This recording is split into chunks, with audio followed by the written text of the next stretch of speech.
PM, call the meeting to order. Begin with the land acknowledgement.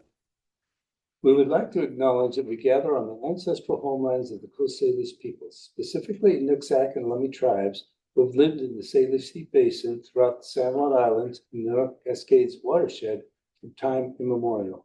On behalf of everyone here, we want to express our deepest respect and gratitude for our Indigenous neighbors, the Nooksack and Lummi tribes, for their enduring care and protection of our shared lands and waterways. Pledge allegiance to the flag of the United States of America and to the republic for which it stands, one nation under God, indivisible, with liberty and justice for all. Okay, approval of the agenda. Do you have any changes? No, it's as it's printed. So I entertain a motion to approve the agenda as written. Motion to approve agenda as written. Second. All those in favor? Aye. Thank you. Good to the order. Yes, there's a few things. As I shared in my update with you all last week, we celebrated Veterans Day through a variety of assemblies last week. I heard Danielle attended the Harmony one, and I was at the Acme and junior and high school ones, and they always so well attended. I think they're big parts of what our community is, and you see folks that are in the community who don't have any students at the school who are still coming up and celebrating those. So kudos to those schools and their communities for doing such great work. It's also National School Psychologist Week, so I want to acknowledge Michael and Brittany for their hard work as our district psychologists. And last night I had my third in the series of the community connection sessions that I'm having at each of the schools. Last night was at Acme following their PTA meeting. So I got to sit in that meeting and then chat with some folks afterwards. And as I've shared with you before, no written agenda, no real frame on anything. And so they kind of lead the discussion. A lot of it, all of it was about budget and finance to be expected. So yeah, exactly. Great conversations and some folks who are pretty creative thinkers and really dedicated to the kiddos at Acme and those across the district. And, then also just a quick reminder that we're wrapping up the first trimester next Thursday. 21st is the end of the first trimester. So we're a third of the way through the school year. So yeah. That's what I have for good of the order. Good. Well, thank you very much. Yep. Next up is consent agenda. Entertain a motion to approve the consent agenda. Motion to approve consent agenda. Second. All those in favor? Aye. Thank you. And next is a presentation, Northwest Leadership Associates. So Laurel and Mark. Yeah, thanks for having us here tonight, and we're here to kind of get the ball rolling a little bit more here as we move ahead with this search process. We were here last week and spent a day in the district with all three of us here on that day, and we had 22 separate meetings, including each of you here, either on phone or I don't know, how did you meet? You on phone? Was it by phone? Yeah, I did a phone call. Yeah. Anyhow, we had 74 different participants in that. We just did one 2 weeks ago down in Sultan, and it's almost exactly the same number. Less meetings, but a few more numbers there, about the same though. So it's pretty typical. Yeah, we wish there were a few that we didn't have. The tribe, we weren't able to arrange that. And then up at Kendall with the community meeting, I think there was only one person there with that too. So, but overall it was pretty good turnout. A really good turnout with your high school, junior high people. It was a really good turnout, some really good feedback from them. But we had a good day, and what we did is we took the comments that each group made and didn't attribute them to anybody, and went through that, and you should have a copy of that, and hopefully you've had a chance to look. If you haven't, take a good look at that. You can see what each group had to say, and once I put that together, I went through and looked for what we call common threads. So for each group, we introduced ourselves. We talked about the timeline, and we talked about how that's going to work for the 4 ways people can be involved, and that was the first way. The second way is the online survey, which is up and running right now. Tammy's got it up and running on the website. And then the third way will be at the end when we do our semifinal interviews and open public meeting. And then the last will be when you bring your 3 finalists in each day. So there's 4 different ways to be involved in the process. Pretty transparent, and a lot of people appreciated that. They really did. They really thought it was good, and I think we'll see better turnout when it comes towards the end of the search. And we've got it out there, who the finalists or semifinalists are. So it's for all the people that will apply. We don't announce the names of the applicants, and you'll get a chance to see the applications, but that we don't announce them until you decide who you want to have for your semifinalists. Then we give the names out. So you can come to agreement on that, and then from there you'll move ahead with them. So anybody else that has applied that doesn't get chosen by the board, their name doesn't go out at all. So that's kind of how it works. I'm just trying to get in. Should be open. Yeah. Well, that's really different. Yeah, that's the one that they'll try answers. Through the handicap. Who's handicap? There a dog class over here? Dog class, that's over. The Cedar Fair. Yeah. I saw them out there. There's a dog class on campus, just not here. Good to know. That's where the German Shepherd came from. It's failing its life. Yeah. Yeah, it didn't do well. Left here going home. Got booted. Oh, funny. So anyhow, out of this, we put together what we call common threads, and this was for you, but it's also something that the community needs to see, and it's something that hopefully you'll use as we put together the brochure. We'll talk some more about that later. So I want to go through that with you, the common threads, and see if you have any questions as we go through. Real mostly positive, no surprises. I don't think you'd say there are any surprises maybe, but certainly reinforces the good things. We asked each group we met with, number one, what are the positives or celebrations in the Mount Baker School District? Number two, what are the challenges a new superintendent's going to face here on July 1st? And number three, what are the attributes? What would you like to see in a new superintendent as they come through and we go through the process? So first of all, let's start off, and this isn't in any specific order. It's just as it came through. A lot of people mentioned your FFA CTE programs. It's been a real celebration. I do know you've got to have a lot of community support for that. You've got some really good instructors, and a lot of students are involved in those programs. So kudos to the district for that. Another celebration is the geographic configuration of schools. Your schools, as you know, are the centers of the community. This is the center of the overall Mount Baker School District right here. But Acme and Kendall and Harmony are the centers of those communities. The school district's the center of the Mount Baker community as a whole, and that's, we know that, but that's a celebration. It's a small, close-knit community. There's a lot of pride in the schools. There's a lot of traditions here, and there's a lot of support. You got to convince people that you have a need, and the people will support that. There's a veteran, dedicated, and hardworking staff devoted to kids in the community.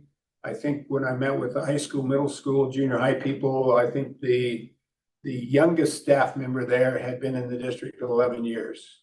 Mm-hmm. And 30% of the staff there were national board certified. So that's a very high number. It's positive. The recent levy support is a celebration. You guys passed 2 last year, which is great. Working our way out of the financial challenges and the binding conditions, people saw that as a positive. We're moving in the right direction. So the word that the community and the staff and people have is that we're moving in the right direction, and we'll eventually get out of it. There's a good quality of life here, as you know. There's beautiful geography. There's multi-generational students and families. When I met with the high school students, I think all of them were multi-generational students, and some of them were had parents that had been on the school board at one time too. People make choices to live and work here. It really is. People come here because they want the quality of life that it does provide here. The next celebration is people, and we all are doing more with less. There's a real cooperative spirit and effort taking place. A lot of sacrifices being made. We'll talk about that more in the challenges.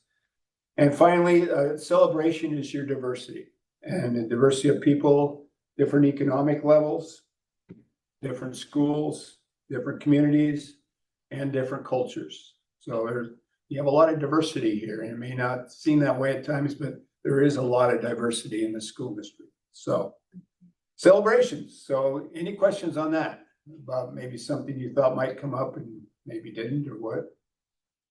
Daniel? I noticed that you arranged it around common threads. Were there any one-off comments or outliers that maybe were impactful or meaningful that other people didn't think of, but that might be useful for us to hear?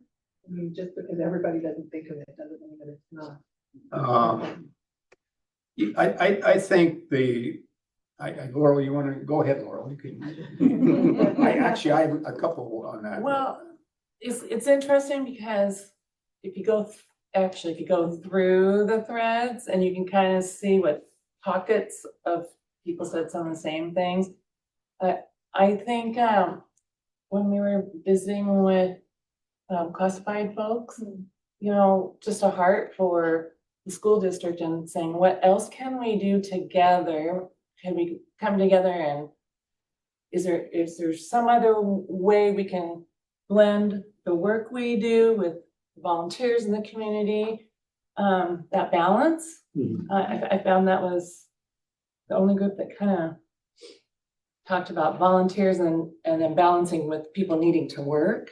And is there something that we could do to fill the need?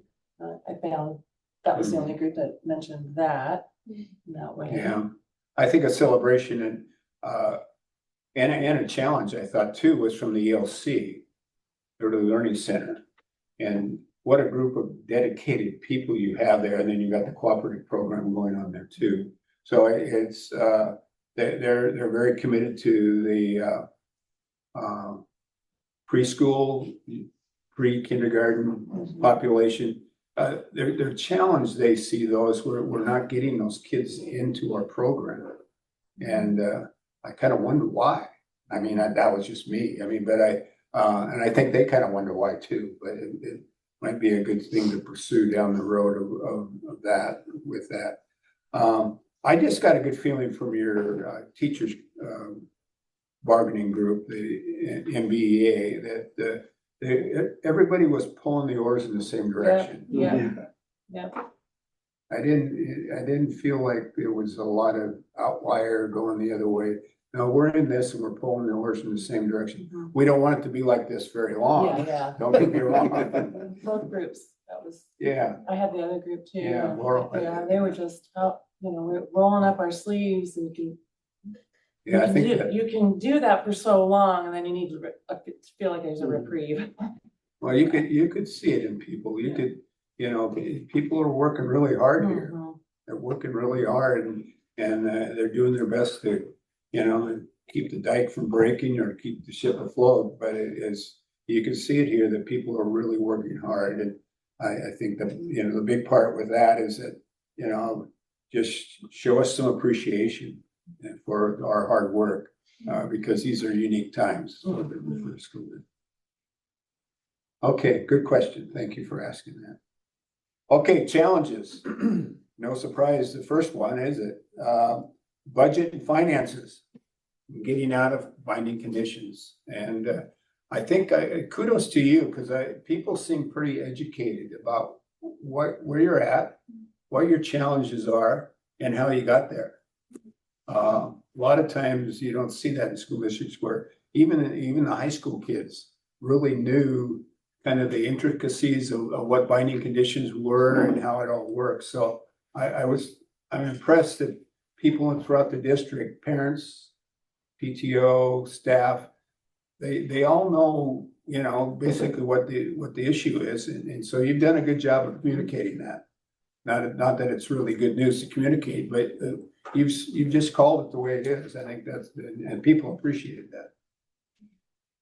The increase in workload for all staff in the district, that's another challenge. Saw that throughout the district, all staffs. Declining enrollment and chronic absenteeism. Those are big challenges. Those are big challenges.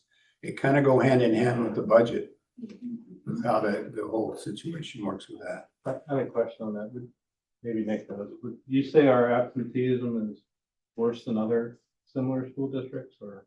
It isn't. It's worse than before COVID. This is a trend that we're seeing in the state for sure. Yeah, and this was just from comments. I mean, I didn't ask for any data. Yeah. But the No, absenteeism. it's something that in the school improvement plans for the elementaries, they're very much a major focus. Good. The absenteeism. Yeah. Yeah. And we're seeing pretty much every district it goes to now, we're hearing the same thing. Absenteeism. Most districts are seeing some decline in enrollment. I'm a little concerned about your decline in enrollment. It seems to be getting worse. You got to turn that ship. It's got to get turned around. And there's a lot of things you can do, and one of them is to hire a new superintendent. So that's your main work right now. Rebuilding trust with the staff and community. I mean, you can't go through what you've gone through with the budget issues without losing trust. And that came up, and the district needs to get our trust back. And it's not just with the community, it was with staff too. There's some trust issues there. Safety was a big one. As you know, you don't have new schools, and your schools were built in an era where school safety was not a huge issue. You have, I know on this campus, but on other campuses too, the entryways into your school. There's a lot of ways to get into your schools, but there is concern out there. This maybe came more from staff, some of the parents, about safety issues for staff, and it goes along with the next common thread. Capital projects. You have aging facilities and you have aging needs. Obviously, we all know Kendall's your newest school. Then after that is the high school here. And that's been a long time. It's been a long time, since the 1980s. So you have some challenges with your facilities needs. Some immediate things maybe that can be addressed, some low-hanging fruit. There's some big issues with your facilities that there needs to be a plan in place on how you're going to move forward with facilities. Student behavior, and all of this is out of COVID. A lot of mental issues, social emotional issues that have come out of COVID that we're seeing. Student behavior is a big challenge for staff. When you have to make reductions, you don't have as much support in the classrooms, and it just makes it a bigger issue. Student behavior becomes a bigger issue with teachers.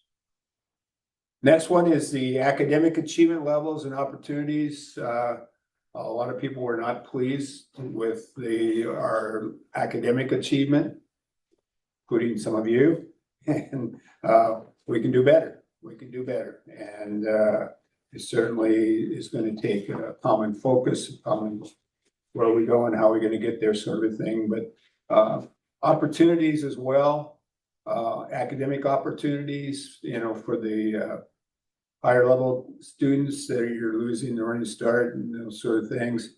Also opportunities with the technical CTE piece too, hands-on learning, that sort of thing. You're looking for improvement in that area. Another challenge, of course, is special education numbers and support. I would add funding to this. You're not fully funded for the population you have.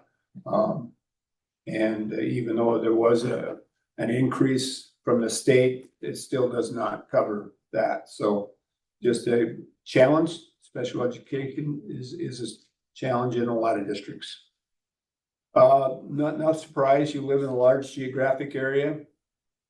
I believe you're the largest school district in terms of square miles in, at least Western Washington. I think at Yeah, one time it was Okanagan's Washington. bigger in Eastern Yeah. Washington. There's a couple bigger. I think Colville might be bigger, Colville. but they've got a good reservation. But anyhow, it's right up there. And it's a large geographic area. Transportation is always a big challenge. You come in out here at the end of the school day, I swear there's still as many buses as there were when we had 2,000 students. Mhm. Student transportation is big here, it's really big. And that's all, and your parking lot's not getting fuller, so kids are riding buses, they ride buses here. So, the other piece of that goes is there's not a lot of new housing. And this is a challenge. So how do you draw families and how do you increase enrollment if there's not a lot of new housing?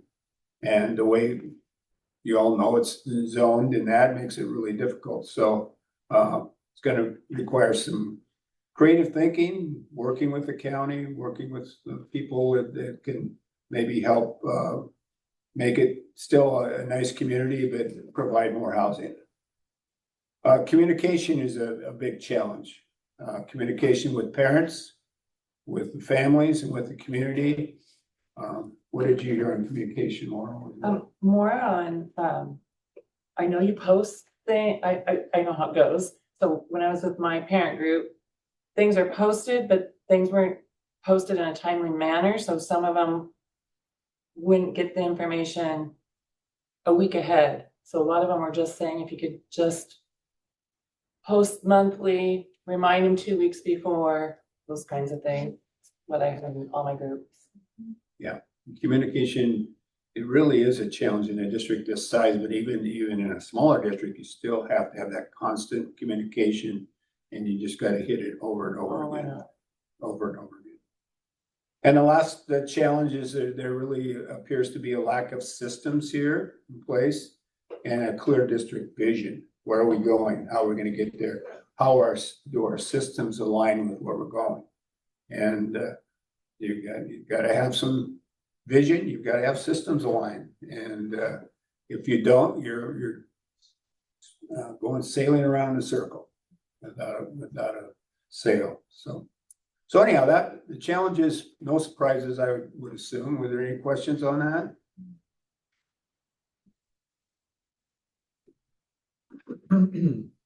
Any surprises? No, they're really comprehensive set of feedback for the Thank board you. to have in supporting the incoming superintendent. Yeah, and I think you want to be totally upfront and honest Mhm. and transparent about that with your candidates. You know, here are our challenges, here's what we need, and this is what you'll face as you come in. And a lot of that, when you do your interviews and as you prepare for this brochure that Laura will talk about, that's got to be like, you got to make sure. And it's hard to encapsulate all that, but you need to kind of hit the main points and make sure they're there. The communication one's interesting because you said earlier that even our young people kind of knew what was going on financially. So it sounds like some things are. You did a good job with that, yeah. Mhm. Yeah, I think it's probably filtered down through the system. Yeah. I think your teachers talk about it in the classroom, I would guess, and it's something that the students is probably noticing the difference, particularly this year. And, but that, probably got out more prevalent than anything we address with communication, so. Yeah, we did have well-attended community meetings when we first got into binding conditions. Yeah. So that people had a Mhm. chance to. And I think a lot of the communities on communicating, they're thinking the past, right? Not necessarily how great we're communicating now. They're thinking 2.5 years ago, right? How maybe it wasn't as great as it That's is true, right Jason. now, so. That's exactly. That could be coming out of COVID, you're right. Yeah, I think that's a great point, Jason. There's always that lag. Mhm. Yeah, but it can always be improved Mhm. but it's always gonna be an issue. Communication is hard. But most of these resonated. In fact, probably most were on my list. Yeah, I think there's a lot of commonalities here. And again, there were a few outlying things, but it was kind of we heard the same message throughout the day. Okay, attributes. What do people want to see in a new superintendent?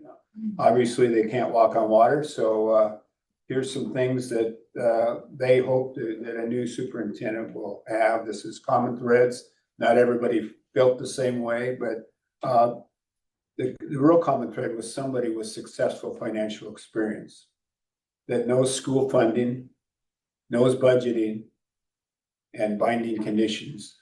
Basically how that works, how you put a budget together, how you monitor a budget, and how it's funded from the state and federal government. It's important you have a new superintendent that understands that. Second thing is has experience and understands a small rural district. I think when I look back, since I was here, Jerry Hunter was a good example of somebody that came from Kettle Falls, I believe, to Mount Baker. He knew a small district already. He knew how important it was to be visible in the community, how budgets work, how all that enrollment works and all that. So they want somebody that understands not just Mount Baker, but really a small community, how a small community works. And it's a different ballgame. If you come from a district of 22,000, it's a lot different than going into a district of 1,500. So that's really important. Successful educational experience, someone who's been a teacher, a building leader, a district administrator, and a lot of people mentioned that we want somebody with superintendent experience. And that's good. That's good to hear. Another attribute is the ability to listen, connect, lead, inspire, and support staff to do their job. Want somebody that's going to have their backs. They want a communicator who's open-minded, relationship focused, has a vision, and someone who improves the image of the district.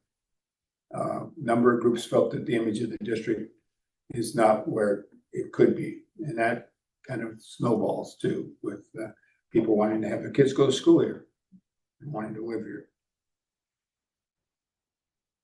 Involved in all schools, classrooms, and the community. Involvement is really important. Timely, consistent, clear communication with the school board and the community. Resides, we asked every group this question, so we didn't all get one, yeah, sort of thing. Resides in or close to the district, committed to staying here at Mount Baker, not a stepping stone.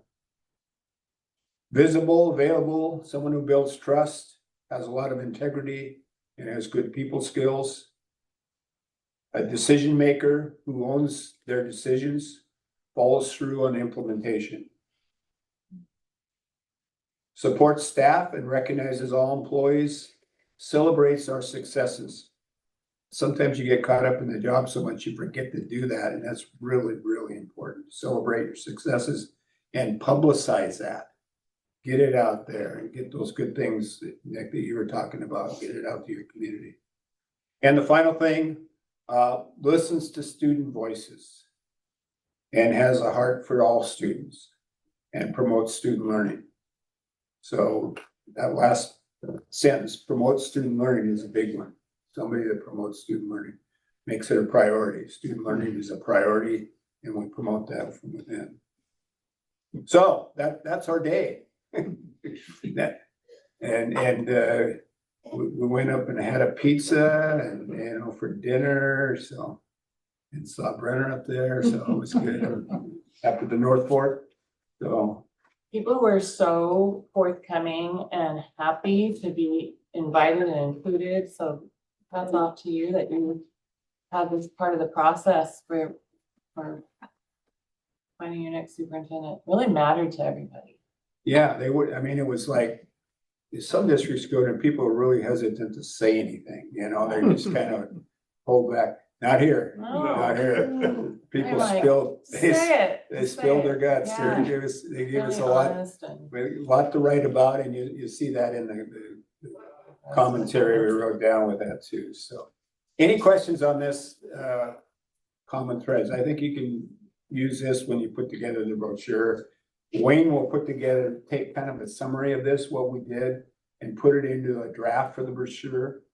And, then, well, you can talk about how that looks, so. Yeah. Any questions? I do have a question. Yeah. Mhm. So, you said these weren't listed in any particular order, but of the three categories, were there one or two in each category that were just really, clearly the most commonly stated thing? Because that gives us a sense of. Yeah, when we go and. Yeah, this is quite a bit. to Print that choose from. brochure, this is a lot, but you're gonna wanna come up with 4 to 5 challenges that you want candidates to write to. And then you're gonna wanna come up with, 7 or 8 attributes.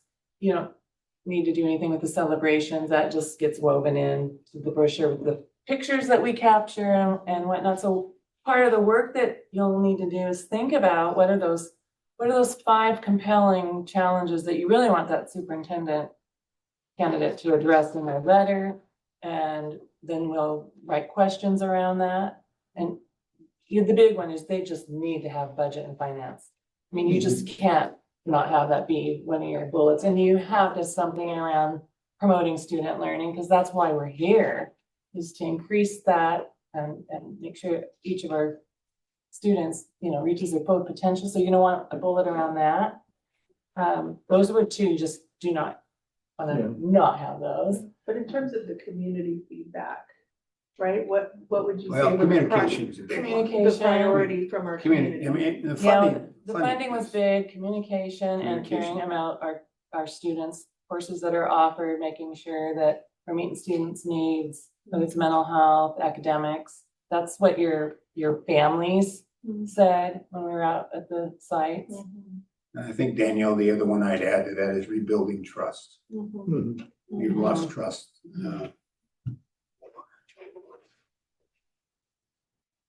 And I'm just thinking, there's what you include in the brochure, but there's also the kinds of questions you ask in interviews, right? that Yeah. can Yeah. get at some of those priorities, but Absolutely. Yeah. knowing what our community really cares about can help us think about how to assess folks for being a good match. Yeah, your celebrations kind of tie, there's a narrative piece to go in the brochure. You kind of brag about your district a little bit, geographically, and, our involvement in student activities and our FFA, CTE programs, and probably some pictures that reflect that too. But when you ask questions, when you do the interview with the semifinalists, there'll be questions and we'll help you with those questions. You'll know right away if they've done their homework about the Mount Baker School District. Mhm. And it's pretty obvious right from the start that they've done their homework. And a lot of it will be to mention the celebrations. They'll talk about the positive things that are going on here. And they should, in the application, they will address the challenges in a written, there's 2 writing pieces that go with that. And our community seemed to most celebrate, what would you say? What is celebration? Of the celebrations, Oh. what seemed to stand out Oh. most to our. Over and over and community? over and over again. It was really interesting. The generational families and the commitment. So what was interesting, and all our groups mentioned it, pretty much, how important that is, that you want to have the next generation having it better than what you had it, and that this is a legacy that we're leaving, and that we need to fight for that legacy. And we've hit a little bump in the road, but they don't want this to be the legacy that around the finances and reduced courses and whatnot. They want the next superintendent to build it back up. That came through in, I think, all our Yes, groups. I think there's a lot of pride in your school still. Mhm. There's a lot of traditions that people really respect and like here in Mount Baker. And there's a lot of support. There's a lot of support for you and your that. And then I think the other thread that I heard out of these celebrations is, and it's a challenge too, how hardworking your teachers are. Mhm. Your teachers are really working, not just teachers, your All bus the drivers, your bus classified drivers, your staff. maintenance and Yeah, your maintenance. teachers. Oh my goodness. Everybody's doing more with less. Mhm. So that was a real strong thread. And they recognized each other and each other's groups, which I thought that gets back at the loyalty, the pride, the care, the concern, the commitment to being here. That everyone was worried about each other in different groups, and I think that's just a testament to that you've got community people. Yeah, read on your narrative piece, read the kids' comments. They're right on. Yeah, kids. They're right on. They That mirror was what we heard all anything. day, the kids did. I mean, they were right on about what, what are our challenges, what are great things going on here, but also what we'd like to see in a new superintendent. But I think the other part on the attributes, besides the communication piece and all that, I thought it was really important, and then the finance piece, is that you have a decision maker, somebody that can make the hard decisions and stick by them and follow through and make sure that they get carried out. You're definitely gonna want that on the attributes list. Yes. That came through in multiple groups. Yeah, How the budget gets maintained. it is. And you gotta make some hard calls. You gotta cinch up your belt and just go, but you gotta make sure people are with you too. That's where that communication piece comes in. You gotta make sure people are with you, particularly the board. That's really important. Okay, are we okay? Yeah, thank you. This was good. Thank you for asking those questions. So Laurel's gonna talk about a little bit about the online survey, the website, So we timeline. told each group, that was one of the ways they could be involved, so we've got that online survey posted. And I'd let it run clear up until December if you want. You can go into January, you wanna cut it off enough so you have time to read it. Well, we used to cut it off about Yeah. a week before the job closes, So, and the job doesn't close until February, so you can determine when I you keep want it that open. cut off, so you Well- want time to be able to read it. Yeah, at our mid-search report, when we come in on January 9th, Yep, we'll let you know how many hits we've had on the survey in English and in Spanish. and if it's low, we can get another pump out there, Yeah. and get all your, If Administrators, it's so- not going out there, it'd probably be good to get out, Tammy, before Christmas too, before the break, just to remind if people. you do newsletters. I see it, I've been seeing it circulate on Facebook. Okay, that's Oh, that's great. good. That's That's good. great. Yeah, so you'll have that, and then like you said, on the 9th, we can give you an update there.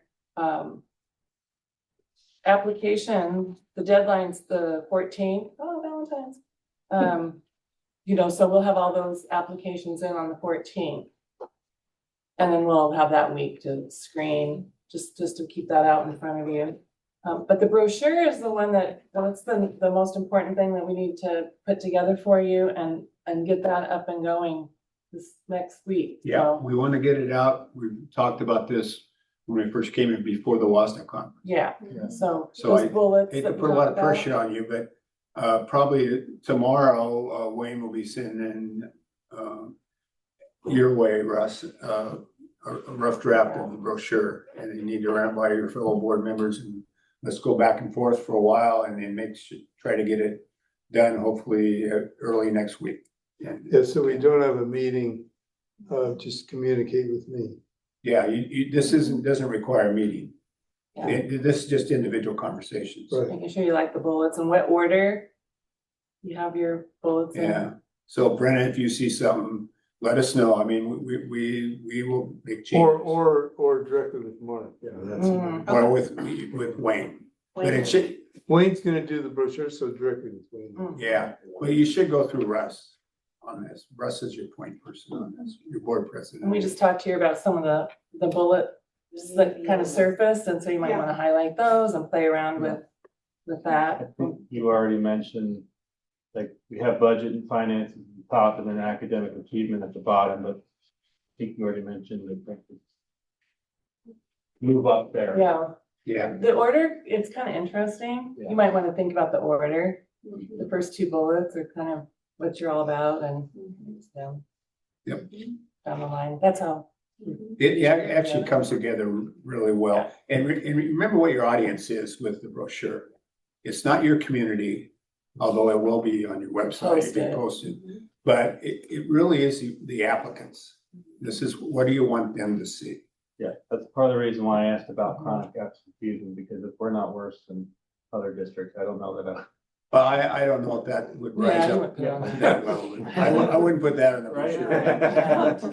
Come work for us. Yeah. Figure it out what our chronic absenteeism is. But it did come up. I mean, it's not, we're not trying to hide it here, but it did come up, but it wasn't on the top of the list, or even close to it. Okay, so let's talk a little bit. The brochure will be in motion. Tammy's working on some photos and getting those to Wayne, and we have a desktop publisher we work with, and she's can pretty much put it together and make changes as we need, go through that. One of the things that will hold it up, though, if we don't kind of come to a consensus, you don't have to vote on this, and it is a salary range. So by state law now, when you publish jobs like this, you have to give a salary range. And one of the things that Russ asked me to do is to give some salary comparisons. This chart is from last year from our ESD that our ESD-Board looked at, but it gives you a pretty good idea. It's missing Meridian and Lipsack and I think Ferndale and Bellingham, of course. But gives you a pretty good idea of what it is. We talked to you individually when we met about how we're going to have to make the salary higher to attract a good candidate pool. And I mean, you don't have to be the highest in Whatcom County, but you don't want to be way low, because you're not going to get, when you look at the attributes that people are looking for, you know, they want people with, you know, at least building and district superintendent experience, but they're making good money. I talked to the superintendent last week in a smaller district than here, and they're making pretty good money. And I'll put it that way, they're making good money. So are you open to our recommendation? Yeah, I think, you know, I think by providing this, it gives us kind of the landscape, but I think that it's be wide. I mean, that's one of the reasons we hire you is to help us with that aspect. So that's what I would suggest. You guys okay with that? Yeah. Yeah, good. That's good consensus building. Good job. So it's going to be what we would recommend based on comparing to other salaries, and that it's the base salary would be between 210,000 and 230,000. Total compensation would be around 245 to 250,000. That still would put you lowest, but it would make you competitive, and it would help you attract candidates from other districts that are superintendents, assistant superintendents that would want to come and apply for your position. So, Can you, within that recommended range, and I noticed in this chart that you gave us, it didn't really account for years of experience, right? So we've got these salary ranges, but is, you know, the person at Salton brand new, or do they have 25 years of experience? Because I know that gives a person an opportunity to renegotiate and usually you roll it over. It's a 3-year contract. You roll it over every year to a 3-year contract, and it usually includes about a 5% increase every year. And so it's the sheet I gave you is going to be more this year, but I can tell you Salton, for example, is their range was 240 to 260,000. So, but that's Snohomish County too. That's it's not apples to apples. But I do think that when you look at this amount, which kind of blows us away too, and Laurel and I, because wow, we're going, we should have stayed in it. Gonna go back to work. No thanks. But I do think realistically, you have to look at increasing the salary to be competitive. And if you don't, I don't know. I don't know how good your pool's gonna be. You just don't wanna miss out on somebody for $10,000. Sometimes it's just that, it looks like so much money and then you think, wow. It's not in a big system of $40 million budget or 50 million, or, you know, whatever you have going, but, but it also sits, it's that kind of that rub of where you are financially, but. When I talked to your high school and junior high staff, this came up. Mhm. It was interesting, because in light of their, you know, their salaries haven't gone up much, and they're looking at, but they all agreed that we need to pay our superintendent more if we want to attract a quality pool, but we want to keep people here too. You want to keep them here. You want to keep them for a while, so you're gonna have to pay them. And Laurel's right, when you look at, you know, maybe another $30,000 over what you paid the previous superintendent, that's really not much with a $39 million budget. Let's see here, some have bonuses based on doctorates, some just have it based on attaining a goal. Yeah, goal attainment, so. And you guys can decide that's kind of beyond the base salary, that's the total compensation. But there's, I know you give a phone stipend, and I know there's some travel expenses too. So there's different things you can do to sweeten the pot a little bit. But some boards and superintendents together set goals, you know, mainly academic goals. But, you know, you talked about absenteeism, that could be a goal you set too. But there are some goals you could set with your new superintendent that if they meet those goals, then they'll get a certain stipend. Okay. So when do we talk about that? When is that? Well, I think so I think what we should do here, rather than get into the details of the other contractual provisions, is just for the brochure purposes, state those that two salary numbers. range. Yeah. The range. So as you recommended, you know, the salary range this, the total compensation this, and leave it at that, because the rest of them you negotiate individually. I mean, I would approach some of these things differently than we did last time, but that you negotiate with your final. Actually, we do that for you, Yeah. so we get an idea what you want to do. Yeah. And then we take care of all that. When you're making your final decision, you reach a consensus on who you want, that person will know what they're gonna get. They know what the base salary is, they know what the total compensation is, they'll know how many extra days they get, they'll know what their other stipends will be. And I know you put that was a doctorate stipend in, you don't have to do that, but there are different I things. don't think we'll do it again. Why did you say the 210 to 230 would put us on the lowest end, when it seems like that would be above, say, Linden, Blaine?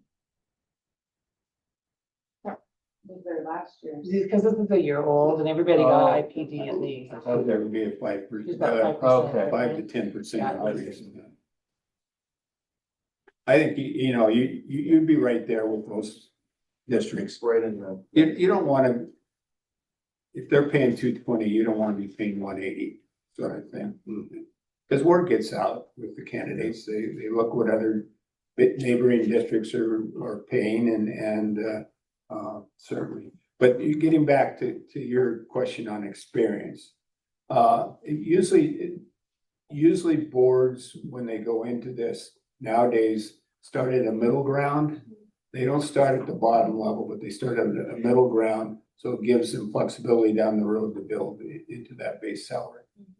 And oftentimes, if there's a successful, you know, evaluation and all that, they will increase 5 to 10% per year.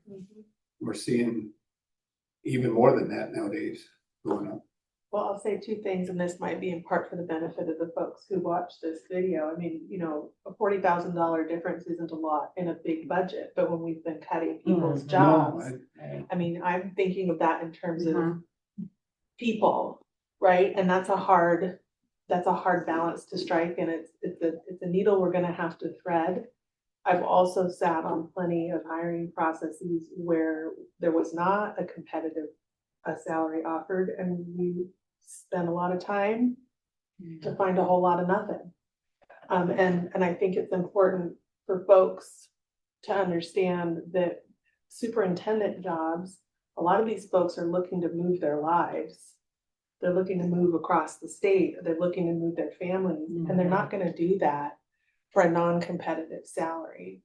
And so this type of job is a specific thing that requires a competitive salary, maybe even more than, you know, some of our other positions that we have in the district, just because there aren't as many available superintendents.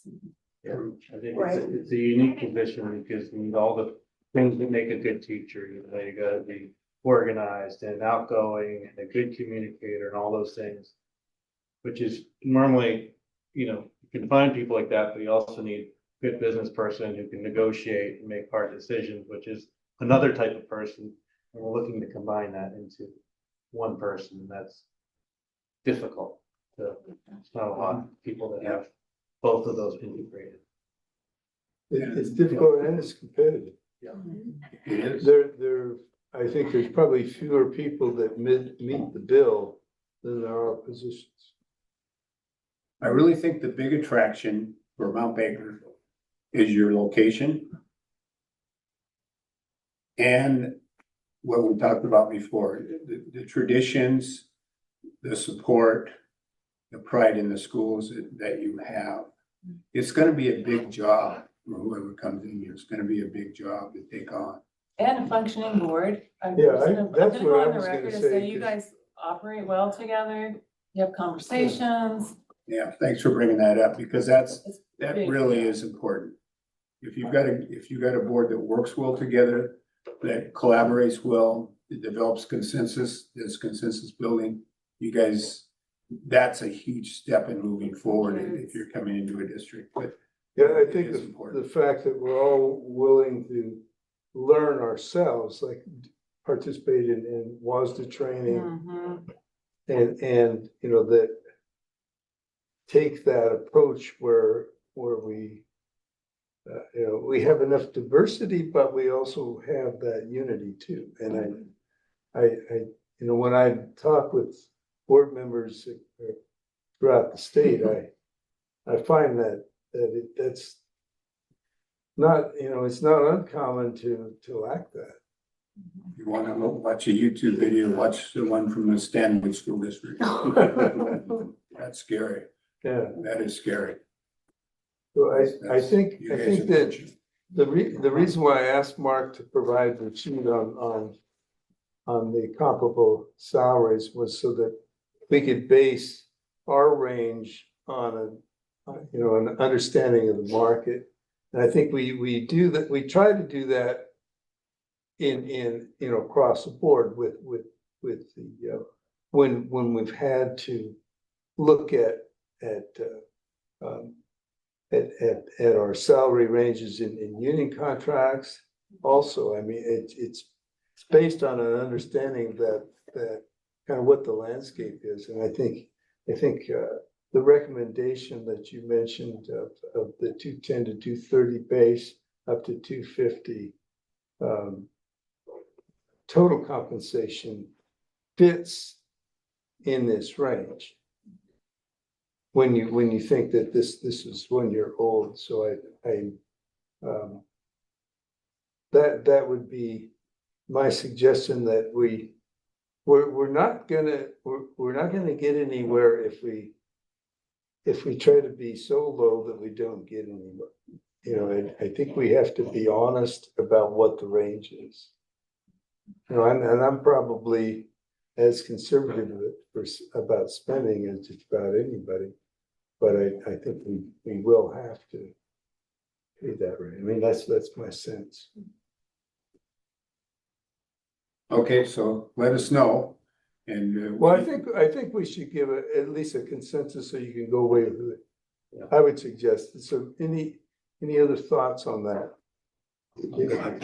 Yeah, I agree. I mean, you take the list of what everybody said, the community, the schools and all that, and to make this be what we want, you're gonna have to have somebody that can tackle these things, right? You need, if you're looking for someone that understands budget and finance, has been a superintendent before, and you're asking them to come here and take over the situation we're in, and we're doing better, but we still have a long ways to go, and be able to understand and keep us going good, you're gonna need a knowledgeable person that you're probably gonna have to pay more. And if you don't, then we're gonna have problems.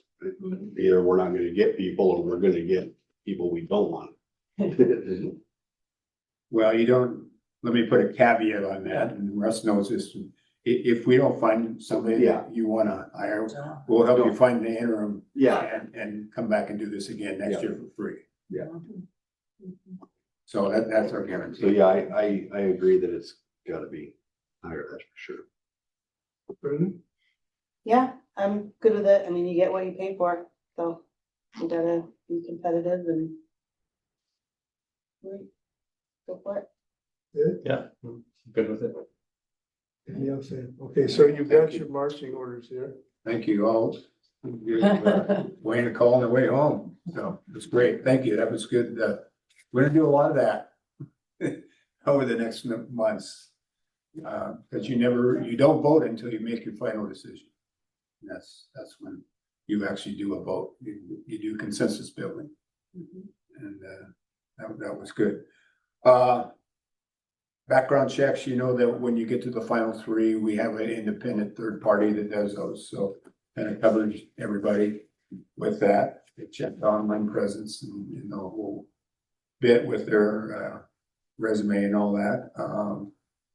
Media. Yeah, one thing we wanted to make sure that on your website, that's a really easy place to find what's happening with the superintendent search, so people aren't having to dig around too much. That helps you with your transparency. It makes people feel like they don't have to work too hard. So you're gonna wanna post the common thread. Once the brochure's done, pop it right there. Timeline pieces, so people feel like they know what's coming. That kind of goes back to that communication piece. So if you just have a superintendent search, I know, and that's how I did it. And Brandon, there's that little spot right there and click, and everything is easy for people to find. Yeah. And it should be one-stop shopping for the candidates.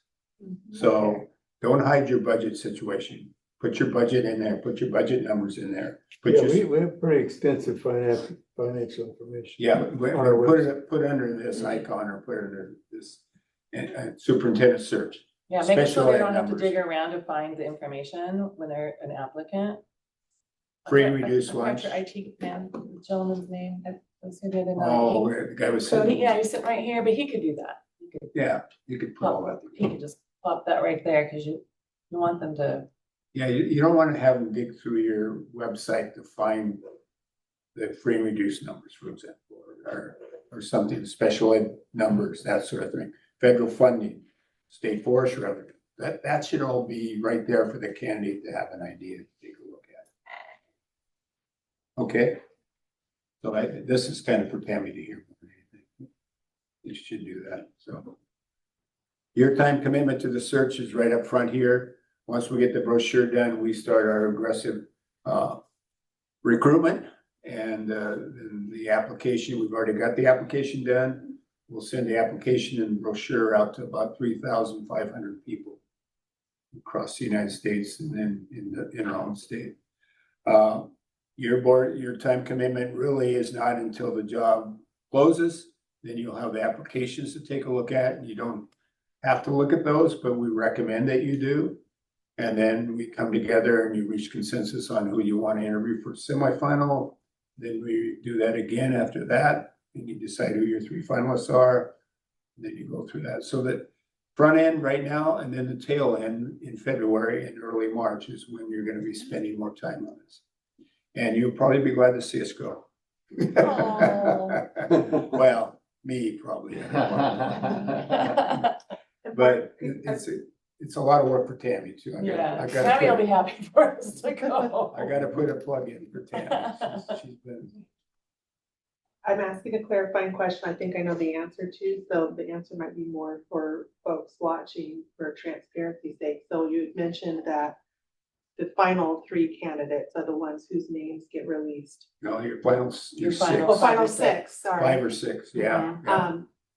But the conversations where we're building consensus about who those folks are then not That's done, public. Yeah, done that's in executive And session. they're not public Because of the confidentiality of the people, to protect the confidentiality of the people that that apply, apply. that did not make it to That's the. They right. might not want their employer to know that they were. Exactly. Yeah, right. Exactly, and I That just want to be happens- really that happens a lot, transparent yeah. about that with our Yeah. community, that we're not going into a closed session to hide anything, but that Oh, it's that best no. practice. Yeah, good, I'm glad you brought that up, yeah, no, it's, when you talk, as you know, I think you already know this, when you talk about personnel, you do that in executive session.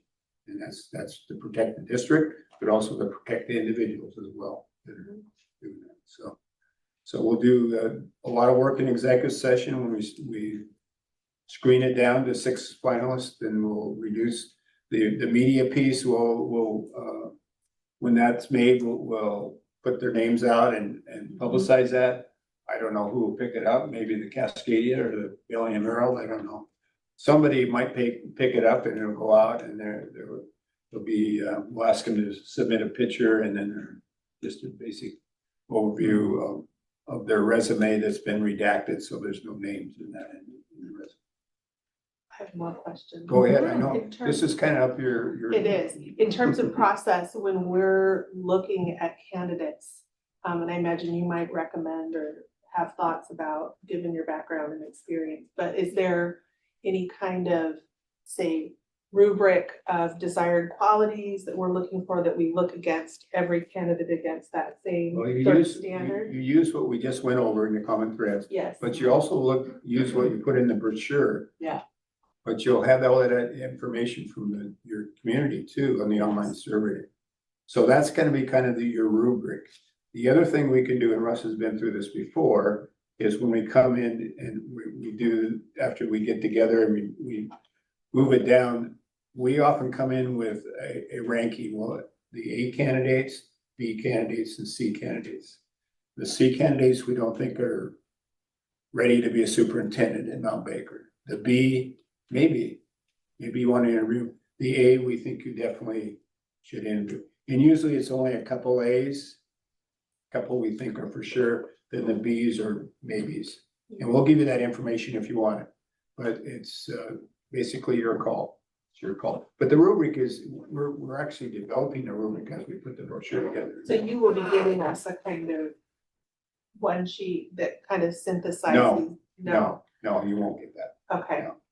I asked I that know because you're that's, used to that. I but am used to that. Yeah, But what you will get, we'll give you a summary on each candidate. Okay, You'll have a summary on every candidate that we vetted and called, and okay. so you'll have all that too, on top of, Yeah. of your own set of eyes. Okay, I like to just, I want to make sure to honor really carefully, you know, the feedback that we got from the community, what we put in the brochure, and sure. make sure that I've got that lens on Mhm. every time when I'm looking at Yeah, candidates. yeah. And you will, I mean, but again, another board member may say, I'm just gonna rely on the 3 search consultants to present these candidates to us and what they've come up with through their vetting, and then rank them for us. Mhm. So different board members do Different values. different things as far as getting into the applications and that. We get into them real deep, and we have a breakdown, like Laurel says, of each Yeah. candidate, and we try to make it easy for you. Mhm. Yeah, I think it's useful to break things down, you know, financial experience, all those different qualities, attributes. But then step back from that and look at the total picture. Mhm. You've got to feel good about both. And what we recommend with boards is that if you're limited on your amount of time when you read these applications, you read their letter of introduction and you read their 2 narrative pieces where they address the characteristics and the challenges. And they'll have a written piece on each one of those. And by reading that, I think you'll get a pretty good idea of what you got. Yeah, you do, and then they always add a resume, give that a quick look. And then you have all the letters and all the other things they submit, but Yeah, you get a quick. we dig a lot deeper than their letters of recommendation, but if you have time, read them. Read them. They're not gonna be bad. I've never read a bad letter of recommendation. Some may be kind of vague, but they're all pretty good. There's a way. Right? Recommendation. There's Yeah. a way. Are you doing The AI? adjectives are missing, right? No, you've read enough letters of Yeah. recommendation. You Well, can tell when We're some- seeing some AI that, Yeah. Oh, okay. Interesting. Oh, boy. in not only in their letters of recommendation, but also in how they address certain parts of the application. So we're keep, I mean, it's not exact science, but we have a pretty good idea. And you will too. Isn't there AI though that can detect? Yes, there is. I think it's running a little behind the actual AI. I don't know, but if you've read enough AI, it does kind of have There's a cadence a to it. voice. There's a voice. There's a cadence. There is, yeah. Reads. And you see, That would be a nobody, cause, though, nobody would write to it. remove someone from the Oh. candidate pool, right? Okay. For sure. The other caution for a recommendation is a recommendation that merely states the dates of service. Yeah. Or or states the wrong school district. Oh, yeah. We've had that. We have that happen every search. Well, yeah, and or also the employment history that no single job lasted them more than 6 to 9 months. Yes, a lot of people moving around a lot. Yeah. There's things to watch. So just, I for. want to get an idea of the timing here, Mhm. when we get to the point of 5 to 6 candidates. Mhm. And to making a final selection, it's basically between Feb 19th, you select the 5 to 6 candidates. Mhm. And it's, Maybe on the 1st of March. final interviews is, beginning of March, and that decision is made between March 4th, 5th, and 5th, I guess. Maybe Yeah, actually yeah, announce it at 7th, but Yeah, it's, it's on the plan. seventh. yeah, you got a little break in there Yeah, it's between the. just, It just Selection. doesn't seem like, I don't know, this doesn't feel like a lot of time to mull it over between those final interviews and decision. Well, we can always have a 10-hour, a closed session if you want to. No, it's We'll figure it out. it's something, you know. No. Be able to sleep on it. Yes, and trust the process. I would We do get, we let you sleep on I it. get to sleep each night. We do. I The last night, promise. you you'll go be to okay. extended executive session, and you come to consensus on who you want. Then we come back the next morning, and we have a executive session again, and we'll see if anybody has buyer remorse. 99% of the time, they don't. You've already made up who you're gonna go with. You're gonna go with that. But we did have one instance that it did, and then so we had to scramble a little bit, but then you're gonna come out of exec session and you're gonna do what's called a roll call vote and come out of that. But trust the process. It'll become clear as we go along here who the cream will rise to the top. It will. I think, Don't worry. and if you're not comfortable, I mean, we want to build a consensus here, then we can move it on and, move it forward to a later date, but we haven't had to do that anytime with this type of search. I hope we don't, but I can see what your concern is. Yeah. Okay. I take heart that we have two folks with a lot of experience between the two of them being superintendents at the table with us that we can ask questions of. Who have done the job, because obviously as a board, we see the job, but we haven't done the job. And so I think it gives me some extra confidence to have your objective Thank you. expertise there to help us with that decision. Yeah, that's why you hire us. Yeah. Okay, are there any questions or suggestions?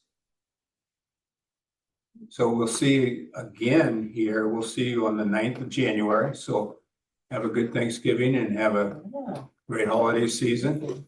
And between then and now, we'll have contacted about 3,500 different people. And we'll be actively recruiting once we get that brochure done. So we'd like to have the brochure be able to tell people at the WASDA conference that go on this website and look up and get the brochure and take a look at that. I'm on 3 people already calling me, so Yeah, I I need that do too. brochure. Are you gonna have a table at Wafton? Northwest Leadership is, yeah. I'm going as an ESD board member, but Oh, I'll okay. be at that meeting. What will we expect at the mid-search report? It'll tell you, it's a pretty generic report. We don't give out any names, but we'll tell you how many, first of all, how many hits we've had on the online survey, how many people we've sent applications to, how many applications have been turned in. Don't expect a lot at that stage. And then a breakdown of the people that we've sent applications to. How many are male, how many are female, how many have their doctorate, how many are current SUPs, how many are district office people, district leaders, how many are principals. You may even have some teachers that apply. And then we break it down by race, how many minorities you have, and male and female. So it's very generic, but the key thing is we need to get started there on the questions that we're gonna ask when we get to the semifinalist interviews. So we'll start that process rolling there at that time too. Trust the process. Don't worry. Trust Don't the worry. process. No, it does work out. It may seem kind of vague right now, but it does work out. And you've got a good start here. You just Oh, yeah. reached consensus and we're ready to roll. Okay, thank you, everybody. Thank you. Thank you. Yeah. Well, thanks for all that Good went work. into this stage. right? Yeah, good work. Good work. Good. Remember to celebrate. Don't forget to celebrate. Okay, we'll be in touch. Yeah. Any questions you have? I think, good. Okay. Next up is information from audience. I saw that. So rude, maybe. Do we have a narrative? Oh. I always forget there's people behind. Sorry, I had to look at my head. Yeah. Grab the bull by the horn. If you have any questions. Enjoy Wasta. Yeah. So, Take care. Natalie, you're up.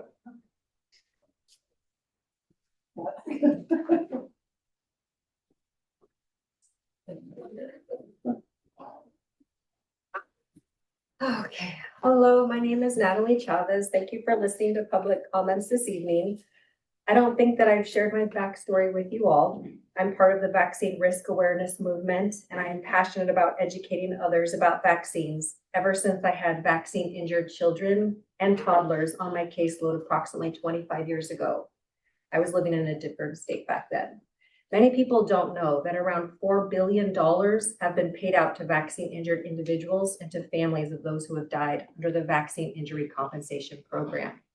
And people don't know that the 1986 Vaccine Injury Act gives vaccine manufacturers complete liability immunity, so they don't have any accountability and responsibility for any injuries or deaths that are a result of their vaccine products.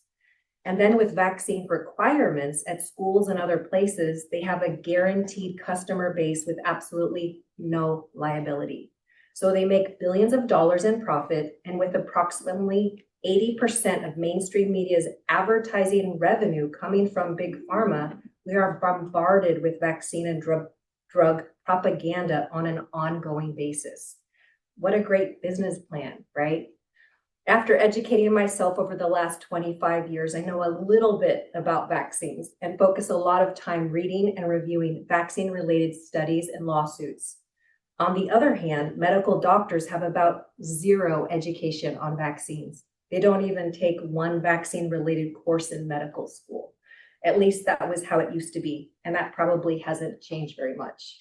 So if parents take the time to read even one vaccine safety insert, then they will most likely know more about a vaccine than their own medical doctor. Before the experimental COVID-19 vaccines came out, the HPV vaccine was the most dangerous vaccine on the market, at least in my opinion, which is one of the reasons why I'm so outraged that Merck, the maker of the Gardasil HPV vaccine, is behind the push for school-based health clinics. And Merck is one of the funders of the School-Based Health Alliance, which is a huge conflict of interest. And Merck recently expanded its HPV vaccine production facility in Virginia and is spending over $600 million to build a site in Durham, North Carolina. I've been making public comments at meetings at the city, county, and state level regarding the experimental COVID-19 vaccines ever since February 2021. At the next meeting, I'll read you the public comment that I made at the Washington State Board of Health meeting yesterday morning. And lastly, in regards to your declining enrollment, this may be due to both COVID and the fact that you chose to have an SBHC in this district. My prediction is that your choice to have an SBHC here may backfire on you if it already hasn't. And I'll elaborate more on that issue at future meetings. Thank you for your time. Thank you. Next up is information from the board, and I'll start with you.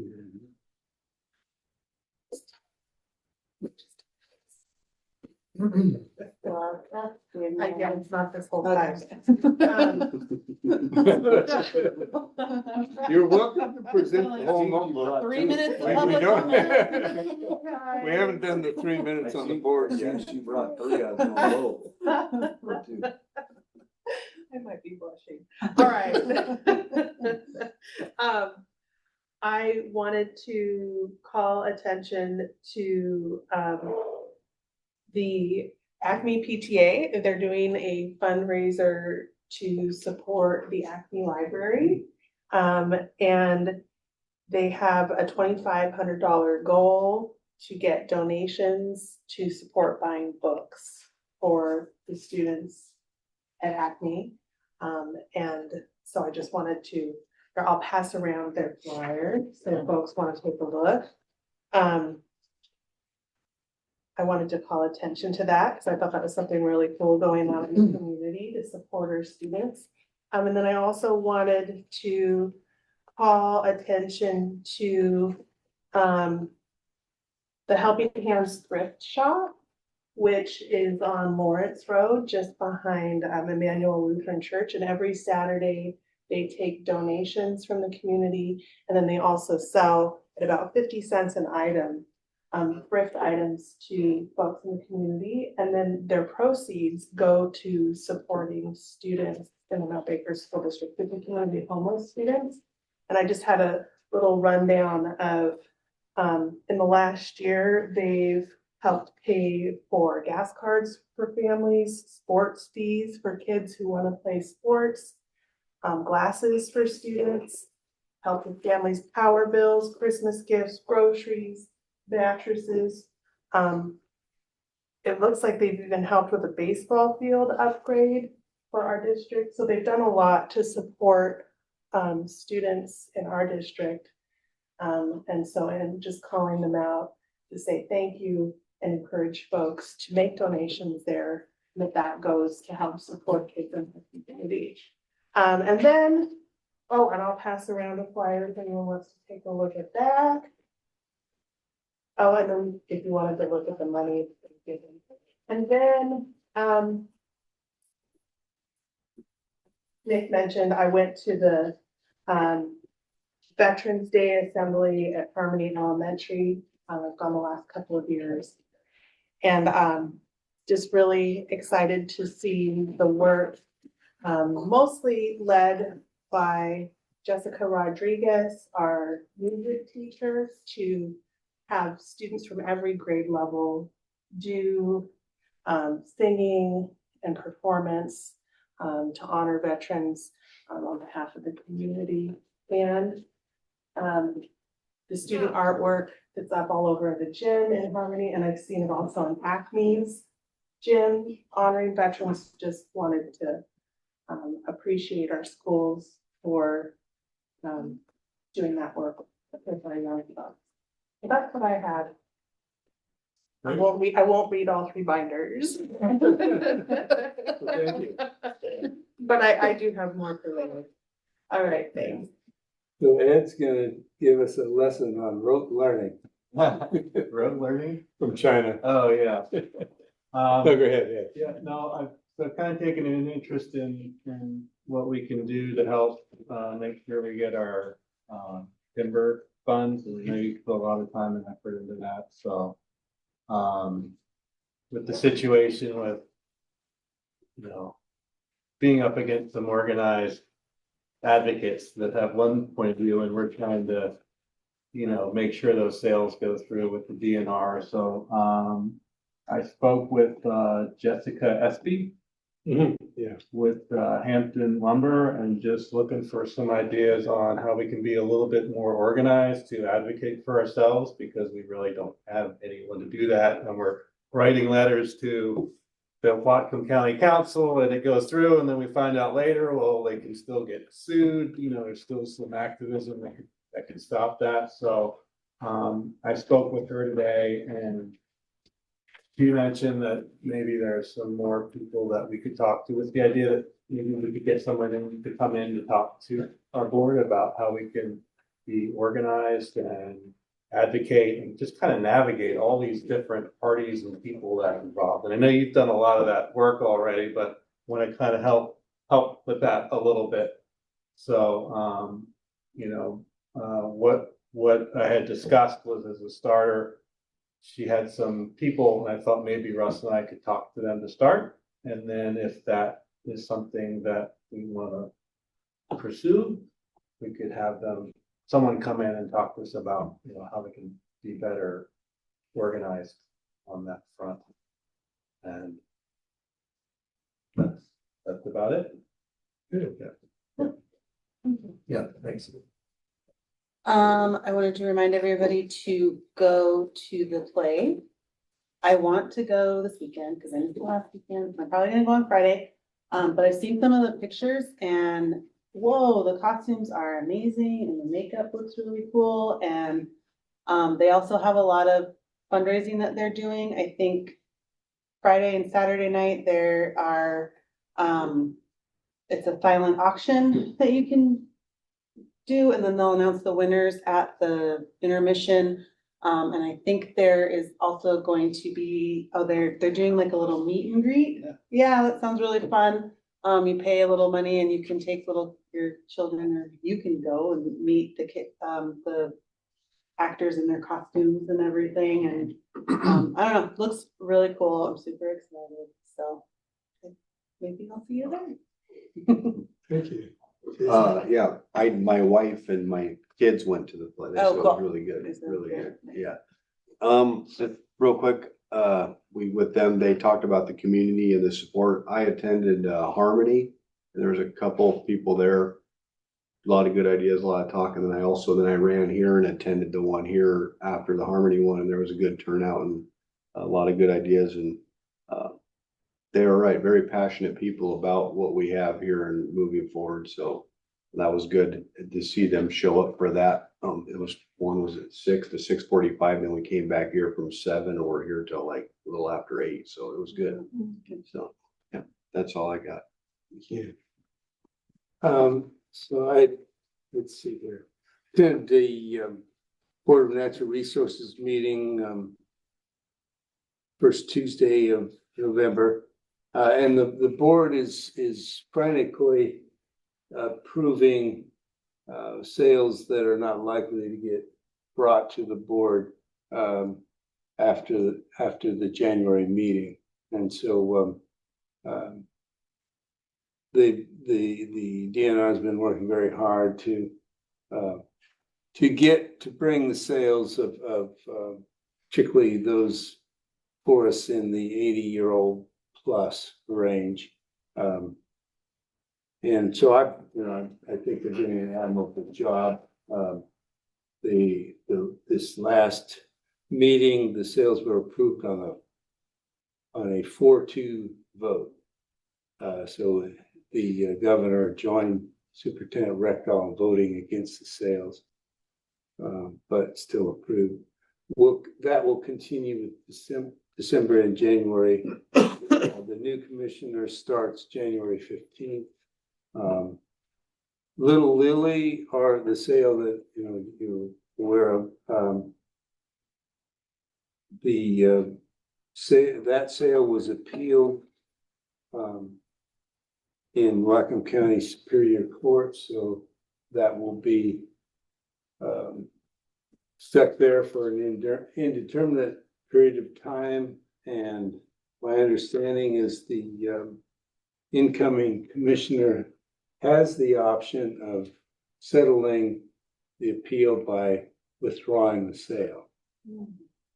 So I will, our Trust Lands Advisory Committee is meeting at the WASDA conference. You're all welcome to come. And at this point, it looks like we should be able to put together at least a Zoom meeting with the incoming Commissioner of Public Lands. So you're welcome to watch that. It's noon on Friday. So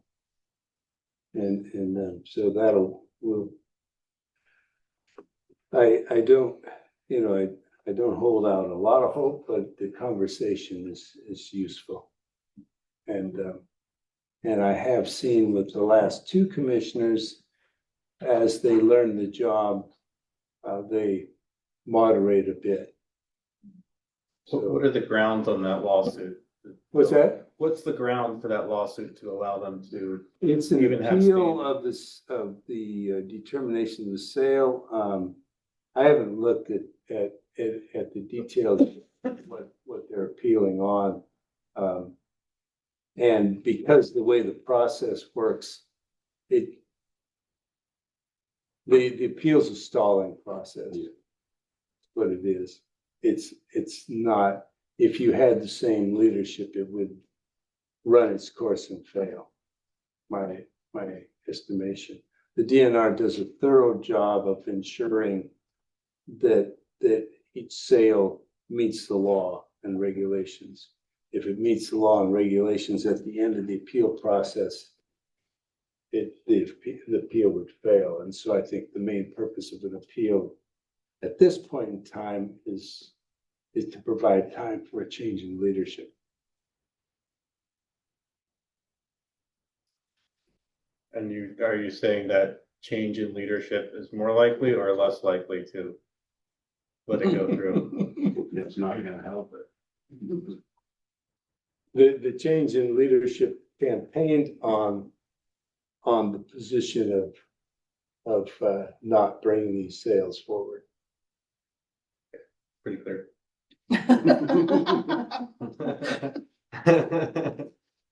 So that's I also, I think I mentioned before, I've been serving on a number of statewide committees, but also on the Whatcom County Forest Resilience Task Force, which is trying to bring a voice there that is a bit some of the things that I hear for recommendations for forest management are not in line with anything that we would be getting revenue from. So trying to at least somewhat influence the finished product for that. But fortunately, as it pertains to state actions on the DNR, whether it's forest practices or trust management, the county has no legal authority.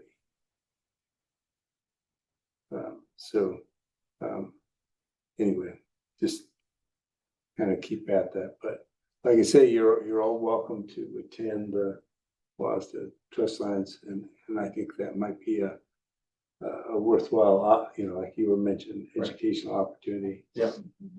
Continue to work. I've met with Jessica at SB, and I've got we're trying to put together another meeting on the forest resilience stuff. So, okay, well, thank you. Board action items. So we have 1, 2, 3, 4, 5, 6, 7 policies. We'll start with the public policy 3241, student discipline. Yeah, so I know the list of policies being that long can be a little overwhelming. I assure you, there isn't, in my opinion, there isn't a lot of substantive change here. It's coming into alignment with, well, I'll go policy by policy. 3241 specifically, Superintendent Reichdahl released some discipline updates in, well, actually, 2 days into the school year. So it's kind of funny timing on his part, but here we are. And so what this policy seeks to do is to incorporate, in the attached policy alert, you'll see the process that WASDA went through to engage with legal counsel about the updates. My Reader's Digest version of it is that it wanted to balance the individual rights of a student to have access to education, but also take into account the professionalism of the teacher, as well as the impacts on the learning environment. I think what I view this is kind of more of a shift towards the middle as opposed to where we had been on one end of the spectrum, in my opinion. That's how I read this. And so What was that one end? that we, to be frank, we didn't have a lot of levers to pull when it came time to disruptive students and students that were harming the learning environment. I think this does give us a little more leverage, in my opinion. More discipline. Yeah. At least that's how I read it. Okay. So I just have a question about these policies in general. Yeah. It seems like you just reviewed these policies, so am I misremembering, or did we recently go through some of these recent policies, like within the past year? Is it better to, if they're gonna make a little change along the way, is it better to, say, look, we're not gonna read the same policy like within a year period or a 2-year period, just to make sure we're not like reviewing it, doing it again, like. Yeah, so the challenge here at Mount Baker we were facing in particular was a backlog. Yeah. That was the issue we were facing. And so there is definitely some discernment that the board president and the secretary of the board has with the necessary requirements around changing those policies. I can tell you there are some that are going to be higher need and, discipline is going to be one of those. I don't know. I don't have it in front of me what the date of the last review was. It was August 8th in 2013. So yeah, over a decade The ago. adoption okay. date. Now, wait, Wait, no, revised. No, that's the adoption date. No, Last we revised it It's on actually policy. in Two February of 24. Yeah, we did look at this. Yeah. Last year. Yeah, so we did Yeah, adopt so we're it. talking about getting Revising. through a backlog. Wouldn't it make sense to say we're not gonna review a policy less than a year so we can get through the backlog rather than revisiting that Well, same but I think policy? if it has something to do with like an RCW or something like that that's been updated by the state, we have to get into compliance with that. Well, there's also the, part of that is if we have to or not, right? Like, is this one of Yeah, those? this that one's considered essential. This is essential. Mhm. Okay, Some of these changes get us better in alignment with state law. okay. Yeah. What are the categories again? Essential? Oh, gosh. Recommended, I think. And then like, Discretionary. Discretionary. But some of the discretionary ones are essential if you're gonna have that. yeah, that's right. Right. So discretionary doesn't mean discretionary. Uh-huh. No, and discretionary means, it may mean you have to have it, but there's a choice that you have to make. Yeah. So it's that the district needs to make a decision, but they have to have that policy updated. So it isn't always just, you can ignore it. Mhm.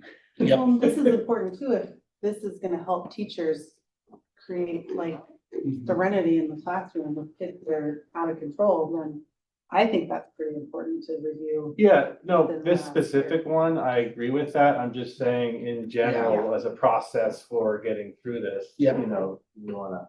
There's definitely some that come across the desk that we say, Right. no. Yeah, you go through them all before we see them. In regard to this specific policy. Yeah. Do you feel like these changes are going to create clarity, or it sounded like there might be some additional interpretation that will be coming down to help Yeah. tweak this and clarify it more as we go? I think yes, there definitely is gonna be some more clarity that comes with the associated procedure. Okay, because Um, it didn't, like it talked about replacing the term discipline with discretionary versus non-discretionary Mhm. discipline, but then our policy revisions don't really address that. And so Right. I'm hoping then that the policy Yep. will address that, so our Exactly. teachers have a sense of Yeah, what those mean. Yep. Okay. yeah. And certainly the concern around, one of the big changes around exclusion from the classroom. Like we felt like I couldn't, this is speaking to my time as a principal, I couldn't speak to a student for 5 minutes in the hallway without considering that an exclusion. Based on the way the law was written, and then there's certain rules with exclusions. And You so- have to try all these alternative Yeah, means, yeah. the list of Uh-huh, alternative forms of discipline before you remove a student from a Mhm. classroom, which is, it could be pretty clunky. yeah, Yeah, so in So will this practice. actually change what we're doing? I think our staff have been great, including our administrators and our teachers, on holding kids accountable for the behavior. Okay. So I would say we were probably sticking with systems that weren't potentially aligned to what policy and state law were at the time. Okay. Because for lack of a better phrase, I would say the way we operate at Mount Baker is a little more traditional than Yeah. sometimes some of the other neighboring districts are, Okay. which I find peace in. Right. So I appreciate that. And this is more in line with that. This is more in line with what the practices I feel I'm seeing in our schools, Okay. which are practices that I think create better learning environments. Okay. Yeah. Right, tiptoe around that. Good. So it looks like some of the details here are being moved into procedure, taken out of policy, Mhm. which Yeah. actually gives a greater flexibility for the administration to fine tune this, Yeah. rather than having it spilled out in Yep. too great a detail here. So I see that as a benefit. And, you know, just in general, Ed, if we look back probably 12 or 15 years ago, we had a large backlog of policies that we had not reviewed for a long time. There were nothing online. They were all printed out. Tammy remembers this. And so we engaged WASDA then. We paid something like $4,000 for WASDA to go through our whole policy book and bring all of those up to date. And that took quite a bit of time. Trish Hart and I spent a number of days in the district office reviewing the whole policy book with WASDA's recommendations. And we would do that, you know, one chunk at a time, a number of times. And so this is now a lot better system, I think, in that now we're just, as these revisions are necessary, we're building on an already pretty much up-to-date set of policies. And so, And we have also had this conversation probably in February too, where we try to talk you into the fact that us reviewing policy is really important. And we've had that conversation where you've given that example before. And we have two jobs, finding the superintendent and adopting and creating and doing policy for the board. Mhm. That is what we do. So I know that it seems tedious. I mean, earlier I was looking at this, I was like, we already talked about this one. Didn't we just do this one? Like, well, that's why I'm here. That's why I have to do it. So I feel like we could pound through these if we didn't have to have these conversations every time we talk about policy. Sorry. so on student discipline policy, any other considerations? Nope. This one, having looked over it, and I did talk with Nick about it. I would recommend first and final reading for the changes to policy 3241. Motion to approve policy 3241, first and final reading. Second. All those in favor? Aye. Aye, thank you. Next up is policy 3246, restraint, isolation, other uses of reasonable force. Yeah, the only changes here were literally in the legal references. There's no change to policy language. Which seems like I could just be able to change it without your consent, but I just can't legally. Well, the only thing I saw was that, like on policy 3241, the Mount Baker Board of Directors was changed to board, and on here it's still Stayed Mount the Baker Board of Board of Directors, so Yeah, in the interest for continuity, I would say, can we change it to just the board? Which is what 3241 was. Said, you guys are Keep it allowed to consistent. set policy the way you'd like to. So you want Mount Baker, you just. Just want have it Mount say Baker the board, Mount Baker. Yeah, so it's the same. just so it's the same on all of them, because if we Same, right. just keep going through So the. as we come across that, we'll Yeah. try to be consistent. But yes, It's funny they would recommend that fix in one, but not the other. right, exactly. So that, yeah, and there's But other very, than that, I don't- otherwise very little change other than Yeah. a reference to procedures for compliance. Mm-hmm. Any other questions or comments? No. If not, I would entertain a motion to approve policy 3246 for first and final reading. Motion to approve policy 3246, first and final reading. Second. All those in favor? Aye. Thank you. Next is policy 3432, emergency. Yep, 3432 was about notification of substitutes. The big change was notification for substitutes and temporary employees about emergency protocols and procedures, as well as mentioning altered shelter in place or some changes to where we need to lock down. It's my belief that the district's already in compliance with that updated language around supporting our substitutes and temporary employees.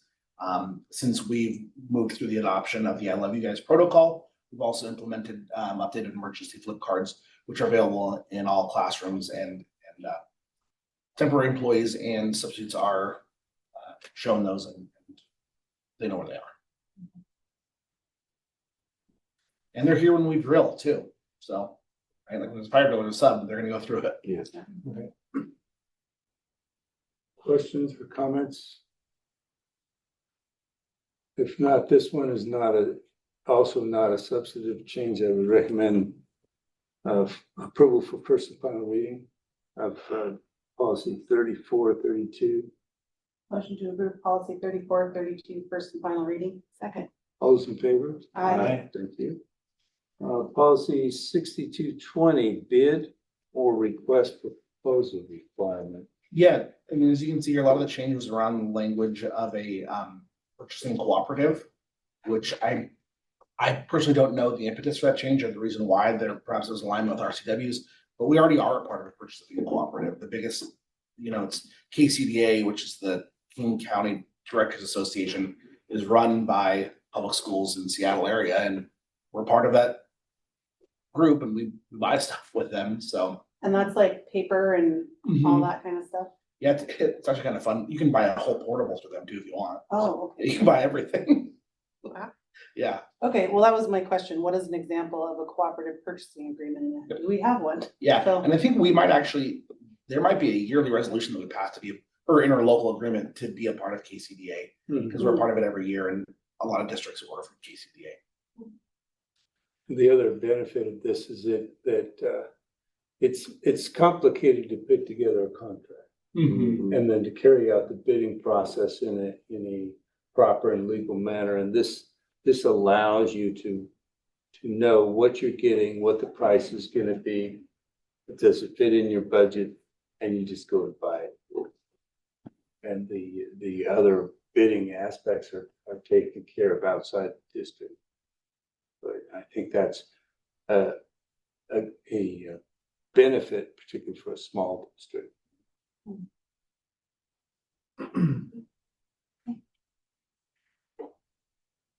Any questions or comments on this policy? No. If not, I entertain a motion to approve policy 6220. Actually, I did have a question. Okay. I mean, if it's between $40,000 and $75,000, who's, or even less than 40, let's say it's $35,000, whose approval does that mean? Is it just Brian? Is it you and Brian, or? It's just no, 75, yeah, that's it's no the- competitive bidding Yeah. process. Yeah. required. Yeah, that's an internal decision, but but those breakdowns are references to, can you have a quote? Do you need, or do you need a sealed bid? And those breakdowns are in law of there's dollar limits for you can, under which you can just solicit 3 bids over the phone. Let's say it's $35,000. What Whose approval does that? Yours. Any expenditure over $7,500 will always be in a consent agenda. Oh, okay, That's Yep, what we want. always, $7,500 or more, no matter what. okay. And, that's determined through it's usually like 0.5% of your total budget, so, Mhm. Yeah, So so, now with this one, if it was 40 to 75, would that come to us with like 3 phone quotes Yeah. attached? And then yeah, it would come with, like, we would have run the process, Yeah. and then it would come with a recommendation. Yeah. Because it's usually capital in nature, and Brian Oakey's capital projects, he would present them and give you his recommendation for which one you should choose based on the scoring rubric. And then over 75 would come to us with the formal bid Yep. process. Yep. Mhm. Yeah. And there's different breakdowns between state and federal. Yeah. Sometimes, not always in sync, which you run into too, I'm Yeah. sure. But, so we have to keep this policy up for any changes in. And does the informal competitive process mean that we don't have to take the lowest bid? Or do you still take the lowest qualified bid no matter what? It depends on by project that there can be established rubric for things where that has to be worth the most weight is the lowest bid. I mean, I think about, like building right now, but you can also think about curriculum, right? So let's say that we don't always want to buy the cheapest curriculum, but that's got to be the highest weight in the consideration because it's public funds. We can also have other categories that say, is it aligned to standards, which would be worth X amount of points. Does that make Right. sense? Yeah. Yeah. But I also think it's a great question what you said before about, that transparency. I was chatting with some other superintendents about the board approval threshold of $7,500, and that's relatively low compared to other districts.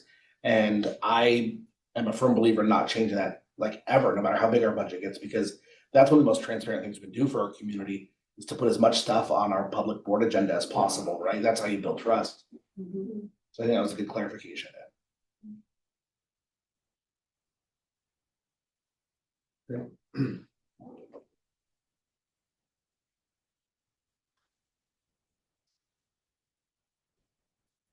Any other questions? If not, I entertain a motion for first and final reading of Mount Baker Policy 6220. Motion to approve policy 6220, first and final reading. Second. All those in favor? Aye. Thank you. Next up is Mount Baker Policy 4130, Title I, Part A, Parent Family Engagement. Yeah, so what you'll see here is a lot of the insertion of the phrase Part A. Title I's rather large, and traditionally that's been kind of the colloquial phrase for just Title I. But there's a lot of parts to Title I, and so it's important to clarify that the parent-family engagement is an integral part of Part A, which is the general school support of Title I. And as I look through the changes here, I don't think, in my opinion, there's a lot of things that were significant. Additionally, I would also say that our schools, so I think about Title I Part A, especially at our elementary schools, that's, we're going to see it. Acme and Kendall are our 2 school-wide Title I programs. And all 3 of our schools engage with families in a variety of modalities and have, different nights and evenings and events and conferences. So I guess I'm saying to you that it's my full vote of confidence that we are doing these, we're meeting this policy, even with the changes, but really to me, the biggest part was clarifying that it's Part A, Title I federal program. So are there like parts B and C? Yeah, and D and E and F and Will G. those be on other policies that we have to? No, because traditionally those are smaller amounts. Like Title I Part A is a larger bucket of federal funds, which is probably why it's going to be more scrutinized. Can you comment on the part under section C on page 1, district-wide parent family Yeah, I engagement, where they saw talk that. about striking the need for interpreters and childcare at meetings? It's great. Well, I think also it doesn't, that sentence doesn't make sense though without anything following. Right, it's got the colon like it's gonna do these Oh, the things. district will facilitate removing barriers to parental involvement. That was, Mhm. that under C, that's what I was looking into. So it- By doing the following, and then it has a colon, and then there's And then nothing there's unless we're. Yeah, I mean, so I think perhaps it's probably best, we can just move this for second reading for next yeah, week, so we can let's- clarify. so this. this should be first reading. We haven't seen this one yet. Mhm. So that's, I think we should accept this first. Are you seeing that, Tammy, where it's kind of clunky there on page one? Under which letter? C, C. at the bottom. This is the district will facilitate removing barriers to parental So- involvement by doing the following, and there's nothing and following. then it those. cuts all of those. Yeah, Okay, and if we are looking to remove this stuff, I would hope that what gets replaced after the colon is still something similar to. right? Get so- rid of it all. I'm wondering if perhaps maybe it was, there could have been the wrong Yeah. button clicked or that. time. Right, but yeah, so just following up on that. piece Yeah, there. certainly, thank you. Yeah. Yeah, so if we can get that clarified and then bring it back next. You got it. next meeting. So we'll just table this until next meeting. Okay. Mount Baker Policy 6100 revenues from state, or from local, state and federal sources. Yeah, this is that one that, it's funny, you don't actually vote on anything, it's just a matter of, we mark it in the minutes that you've all reviewed this policy every year. And it has to be done in November. Yeah. So if you look at the dates reviewed on the bottom, how consistently it's been the November meeting, so. Yeah. So, no changes, just Tammy's able to note, I mean, if you guys verbally acknowledge that you've reviewed it. I reviewed it. Yeah, Has to be reviewed in it. our minutes, so.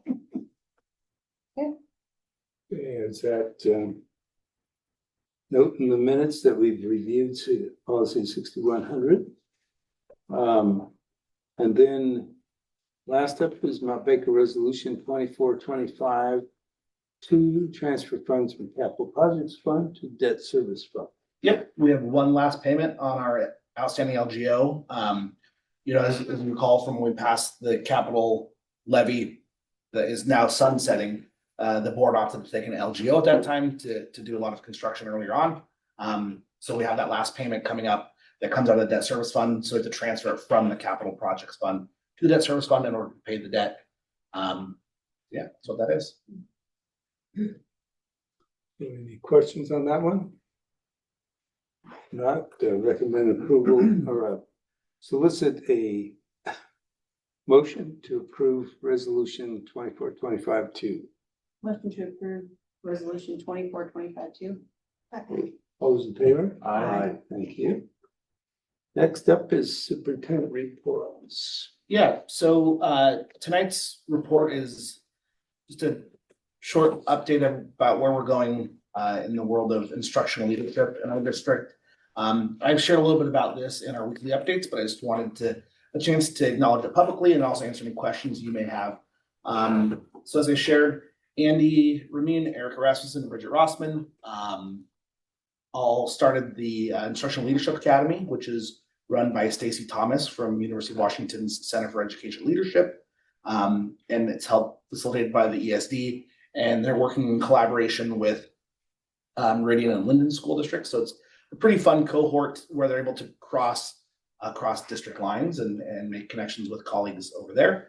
And they're gonna do some learning walks together. And I think one of the days may be hosted at Kendall. So there will be a group of area principals walking through Kendall doing some learning walks with Andy. And this is the pilot project for it, with the hope that if it goes well, it could expand next year at a pretty low cost to districts, as would be supported by the ESD. So in checking with Bridget, Andy, and Erica after their first 2 days, I've heard some pretty positive things from their time together. So some exciting strides with that. The other piece too that I mentioned is we have started our year-long learning with Casey Knutson, who is he's the MTSS coordinator from our ESD 189 MTSS, which is multi-tiered system of supports. It's a lot of what we've engaged in for the last few years, and it's also embedded in state law at this time, but it's also just sound practice as far as ensuring that students are getting what they need, and really involving a holistic approach as far as involvement of family, teachers, and there's a lot of attributes to it as far as it being cyclical and, and also giving the students what they need on a variety of spectrum, right? Where it's, making sure the students that might need some remediation are receiving that, but also extending those students that need that extension. And so Casey is taking that work with us, like in our building principles a year long, combined with some work with UDL, which is a Universal Design for Learning. So it's a great partnership with him and the Educational Service District. I really want to give kudos to our principals this year. We had run our leadership meetings once a month, and we are now going to run those twice a month starting this year, because we're going to keep their professional development focus on one of them, and then the other one's going to be carved out for just some operation pieces that we want to make sure. We found ourselves fighting a lot of small fires in the last couple of years, and we weren't able to get a long-term vision going. And so this time with Casey's going to help us get that long-term vision going. And then the other monthly meetings will be where we can quench fires before they get too big. So yeah, we had our first session, just yesterday with Casey, and it was fantastic. And I'm really encouraged by the work he's bringing to our principals. So yeah, a lot of great work with that group. I'm a firm believer. Who's Casey again? Yeah, Casey Knudsen. He has been in education about 27 years. He has worked in Burlington and Chelan. In the last 2 years, he worked for a national organization where he traveled and facilitated work around MTSS. And he's from the area, and so he decided to seek a job with the ESD and stay a little more local. And so we're very fortunate, because quite frankly, we were probably going to try to work with him as a national consultant. But fortunately, the price tag changed quite a bit when he started working for the ESD. So it changed quite a bit in our favor. Down, yeah. Yeah. Okay. So There's 2 sessions. One is kind of long-term strategic, and then one is kind of. And he doesn't join us for the other one. So he does the long-term teaching and learning one, the MTSS, the UDL one. And that's really fun to have a facilitator with that, because then there's folks like Bridget and Ian and I, and Brian even. It's great to have a finance officer who is from the teaching and learning side of the house. Because then with the outside facilitator, we get to engage in learning with our colleagues, as opposed to when you are the facilitator of it, it's hard for you to engage in the learning. So yeah, Casey's with us for 90 minutes a month. And then our other operations meeting is an hour a month, where we make sure people know when the power turned off and that kind of stuff. Yeah. Yeah, it's been, the folks are really encouraged right now, I feel like, so. I feel like they're getting energy and excitement around. Yeah, Yeah. I do. And I think I really appreciate, I got to give a lot of props to Bridget for organizing a lot of this work. And, she has been a great resource for our principals. And, it aligns well with one of my strong personal beliefs that, to me, I think principals are the highest leverage position we have in a school district. It's by definition that middle management position that if it's not done correctly, it can either stop the strategic plan, or it can really help build up the strategic plan. So I think investing in these resources in our principals, hopefully, long-term goals, it'll really implement some change. Yeah. So that's what I have for the report tonight. Well, thank you. Yeah. Very good. Yep. So next up for discussion, so I was the conference, and basically, I wanted to make sure that we've all had a chance, or will have a chance, to look over the breakout session schedule, so that we can be thinking what best fits the needs of our district. So I've looked it over and I've got some ideas, but if you've got some at least some key breakout sessions that really stand out.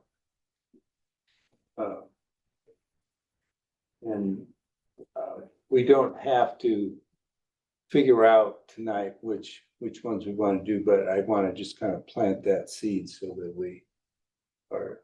Yeah, I was thinking about whether or not I wanted to try to do some of my onboarding, because I need to get caught Yeah. up with that, but I also don't remember which ones I have to do. So I don't know if I have to do all of them or. So you know, do you have kind of a record of? I don't know, I think- Sorry, I don't. except for board boot camp.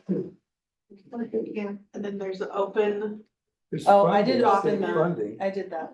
and then there's the, and I don't know if this is still required, it was when I started, there's one on like There's a cultural. cultural awareness Yeah. or competency one. Mhm. And I think we're supposed to take that once every 2 years. So well, that was my point. I was like, Yeah. do I wanna try to do those? Cause if those are like longer, I'll miss a lot more. And I went Yeah. through all of them and there's like 3 to 4 in each section that I am interested in. And I think before we've tried to kind of like, everybody go to one and then bring it all back, but I don't know I don't know that we've been that successful with No, bringing yeah, it back to each other. I think if there's one, you know, if there's one that really stands out to you, go to it. Yeah. And the onboarding, if it conflicts with one that really you think is more pertinent, right, to you and Yeah, can't repeat later, just do the session. right. That makes sense. There is one on the first day, on the 420, starting at 420, there's 2004, empowering school board strategic financial oversight for Washington State schools. And Lisa Matthews is one of the persons who's working most closely with our district on us working our way out of binding conditions. And I think that's probably a useful session for us in for the whole board understanding that. There's another session at the same time on attracting, supporting, and sustaining school leaders that could give useful insight around the superintendent search. But I put that one that you mentioned too, for that time slot. I will clarify the 2002 you're talking about. Yeah, I don't want to make an assumption. The presenters there, Scott Seaman and Ross Thompson, are both great. They're presenters from AWSP, the Principal Association. Yeah, thank you. yeah, I think there is another session later on that's more specific to Yeah. superintendent Okay. hiring. Sorry, not to yell. And also there's No, that's a good there's a show. session on how to support the new superintendent, which I think Yes. is Really very, key. very critical. Yeah. Well, and that's what I was, that was the question, is it new as in never a superintendent or new to a district? That was, I think it's new to the district, but I should look that up, but again. and then there's one in 3009 about superintendent evaluation, which is something that we, yes, need to pull together. And then there was another one about writing a strategic plan, which is something that's coming up for us too. And then just some other ones that I was like, oh, I'm interested. So, yeah, that one, I think, so that's the Friday. So I did mention Friday at noon, there's Trust Lines Advisory Committee lunch. The lunch component, we probably, Lois is just ordering lunches for the committee members. So if you want to eat lunch first and come by, if you're thinking of going there. But, and I think in that after lunch, I was intending to go to the Align Advocacy for the 2025 legislative session, but there's also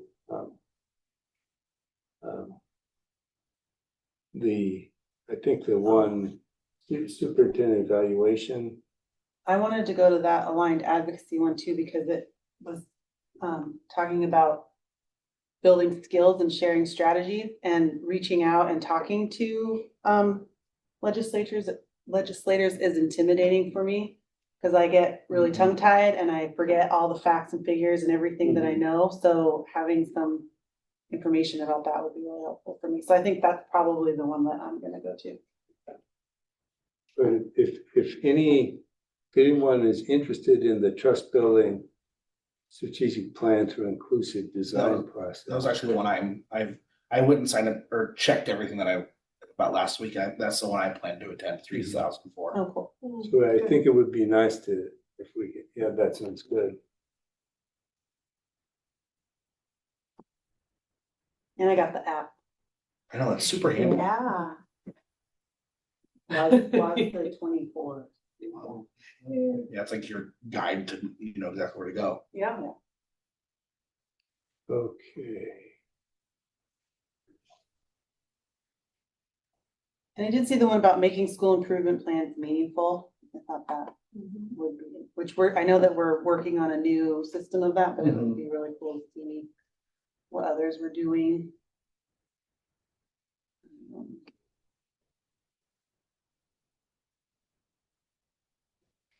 You probably saw the one, Ed, should our district consider a cell phone ban? Short answer, yes. I saw that It's one. funny when it said short answer, yes. It's like, okay, how do people go to your session now? You don't know the answer. So we're done with that one. Yeah.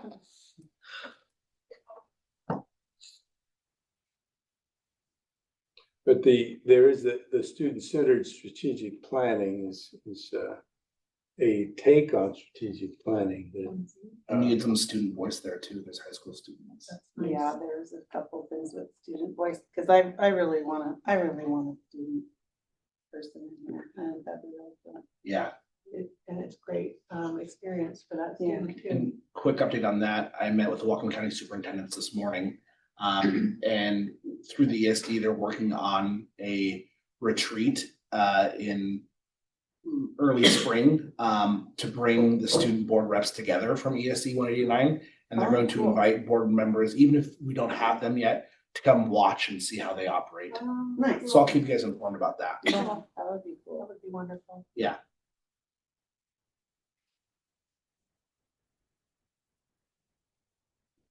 Yeah, seemed like a lot of stuff. So, and then at the 4:30 on Friday, there's the empowering leadership board strategies to support new superintendents, which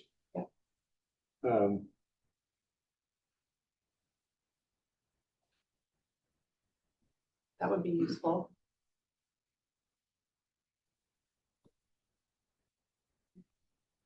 Yeah.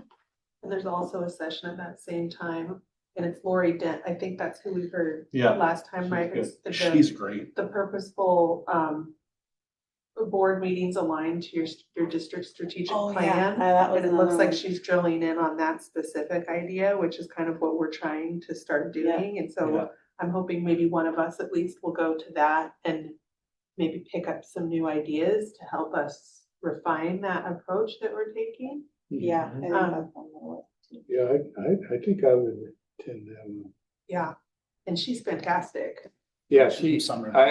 Well, she was the superintendent of the year last year. Yeah, And I was like, I wanna go hear what the superintendent of the year is up to. And then I was like, we wanna do all of those. I get to go to a monthly Zoom with her, and it's great to just check in with her. And Yeah. and she's powerful. Wow. I was impressed with her because she had built something like a 30% fund balance. Yes. Yes, that's that session I went to. She talked about being like hand in glove with their budget person. And that like, no ream of paper was purchased without both of them approving it. It was intense. They did it. They also have growth in their district. They don't have the enrollment scenario we're facing. They've got a Yeah, lot of new but the- construction. But bargaining tends to not. Yeah. I love that you each to be one. Hey, Tammy. Each. Yeah. Cool. Well, sounds like we got a lot to work out. Sounds like Danielle and I are gonna drive, because I looked at plane tickets, we were like $700. Oh, really? And we'd have to miss part of the conference Yeah. because of when it comes in and then when they take off. To get cheaper, we'd have to come in late and leave super Early. When are early, you guys driving over? probably Thursday morning. yeah. Probably, yeah. Yeah. So just so you know, the hotels, when you book it through WASDA, are booked from Wednesday on. so Oh, they are? They are. So if you Oh, want to that's go what- over. But you could, you said you couldn't go Wednesday. I could go Wednesday after 11 a.m. Oh, I would rather do that. And so that's why, the reason I bring it up is I'm taking probably one of our nicest district Suburbans over, and I'm driving over Wednesday. Oh, What time are you leaving? I was gonna leave at 8, but I can leave at noon, if that works better. I hate driving in the snow. Well, I'm be more than happy to drive. I was And we like, can It'd be a buy lot, all because the- also self-serving, I was not looking forward to driving by myself. That's a long time to drive. It is by a long time to drive by yourself, and I wasn't looking forward to driving, and you weren't looking, so maybe that's our solution. I may join you as well. Hey, it's a party, yeah. Is that a public Three of meeting? us is a public Oh, meeting. uh-oh. The whole Well, the I'll whole sit in the thing's back. a public Yeah. meeting. The whole, The whole yeah, conference it's. is Or for fun, I'll have Zoom on my phone on the dashboard as I drive. Send it Oh, to me. yay, Okay, that makes me happy. okay, so Gosh, I'm- if we could get all of us in there, we could work on I'm- backlog I'll policy. put Yay. I was planning on driving my car because Cindy's coming with me and staying with her cousins. So yeah. What, Cindy would love to ride with us, what are you talking about? We'll see. Okay, well, Okay, that's good. cool, and you're out, are you flying or are you driving? Yeah, cause I have to be California. back Saturday You gotta be night back. for an award banquet, so. That makes sense, but the days, Wednesday that I was looking, those were cheaper than, Yeah, it was when you went Thursday to Saturday or some Saturday night, Yeah. because that was. Yeah. So are you going Wednesday then? yeah, Okay, perfect. Yeah, your rooms are all for Wednesday. Or Wednesday through, because that's how. So we'll touch base about Yeah. departure time from here. Sounds Hmm. cool. So the other thing that we may want to consider is whether we want to carve out some time for board discussion during, we bill the whole conference as a board meeting, so we can carve out some time for some additional discussion on, you know, one or more topics. Mhm. Maybe Thursday after What's that? maybe on Thursday after our sessions. Okay, Yeah, cause I don't know that I wanna go to the president's. thing. I think that's a great idea. Then maybe we'll go bowling. So we can just coordinate when we're over there. We will. But Cause Brenda's the first party time I went, coordinator. nobody would bowl with me, and the second time, I made everybody bowl. I'll bowl with you. I'll Yeah, bowl with you. I I'm a did. terrible bowler, usually. I all know. come down. Well, that was, I know. So was I. there wasn't bowling in Spokane, was that? That was. No, I think we'll have to search pretty hard for bowling. We could find something. We can Yeah. find something. There is a thrift store. Could branch out and do If anybody wants pool. to go thrift store shopping. It's really close, just like that's where Annie and I spent like all of our lunches was at the thrift store. And then Friday is also billed as board dinner.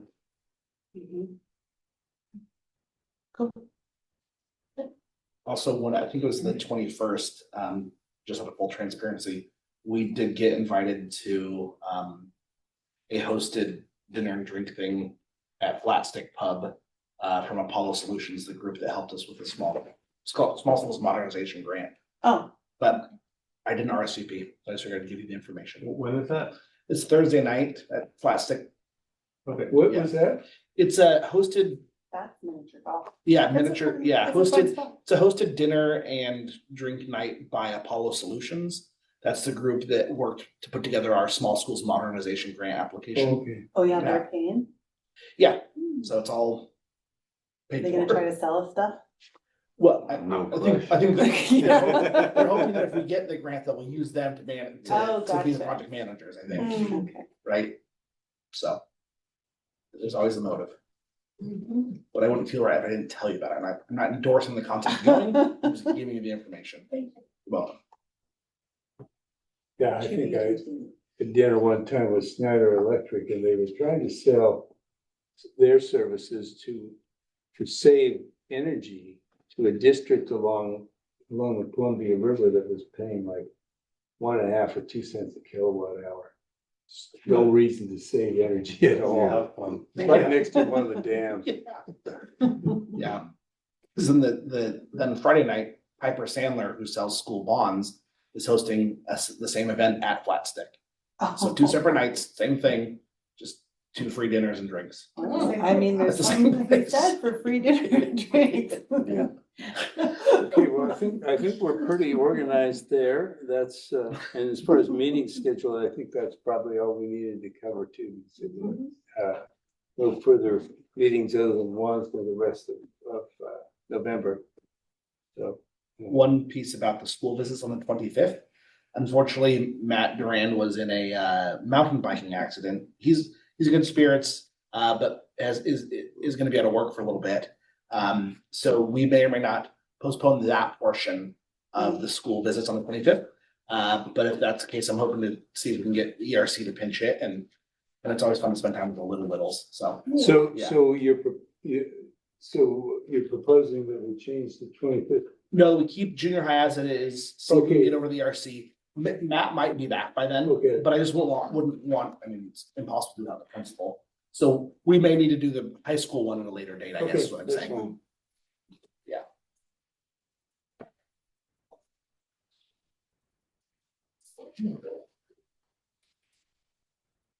Okay.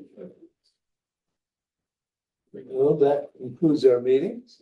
Sit down and sign papers. Thank you very much. I hope we got a lot covered. Actually, I did get a lot covered, and it's still wrong, 8:30. I like your positive attitude. We've had some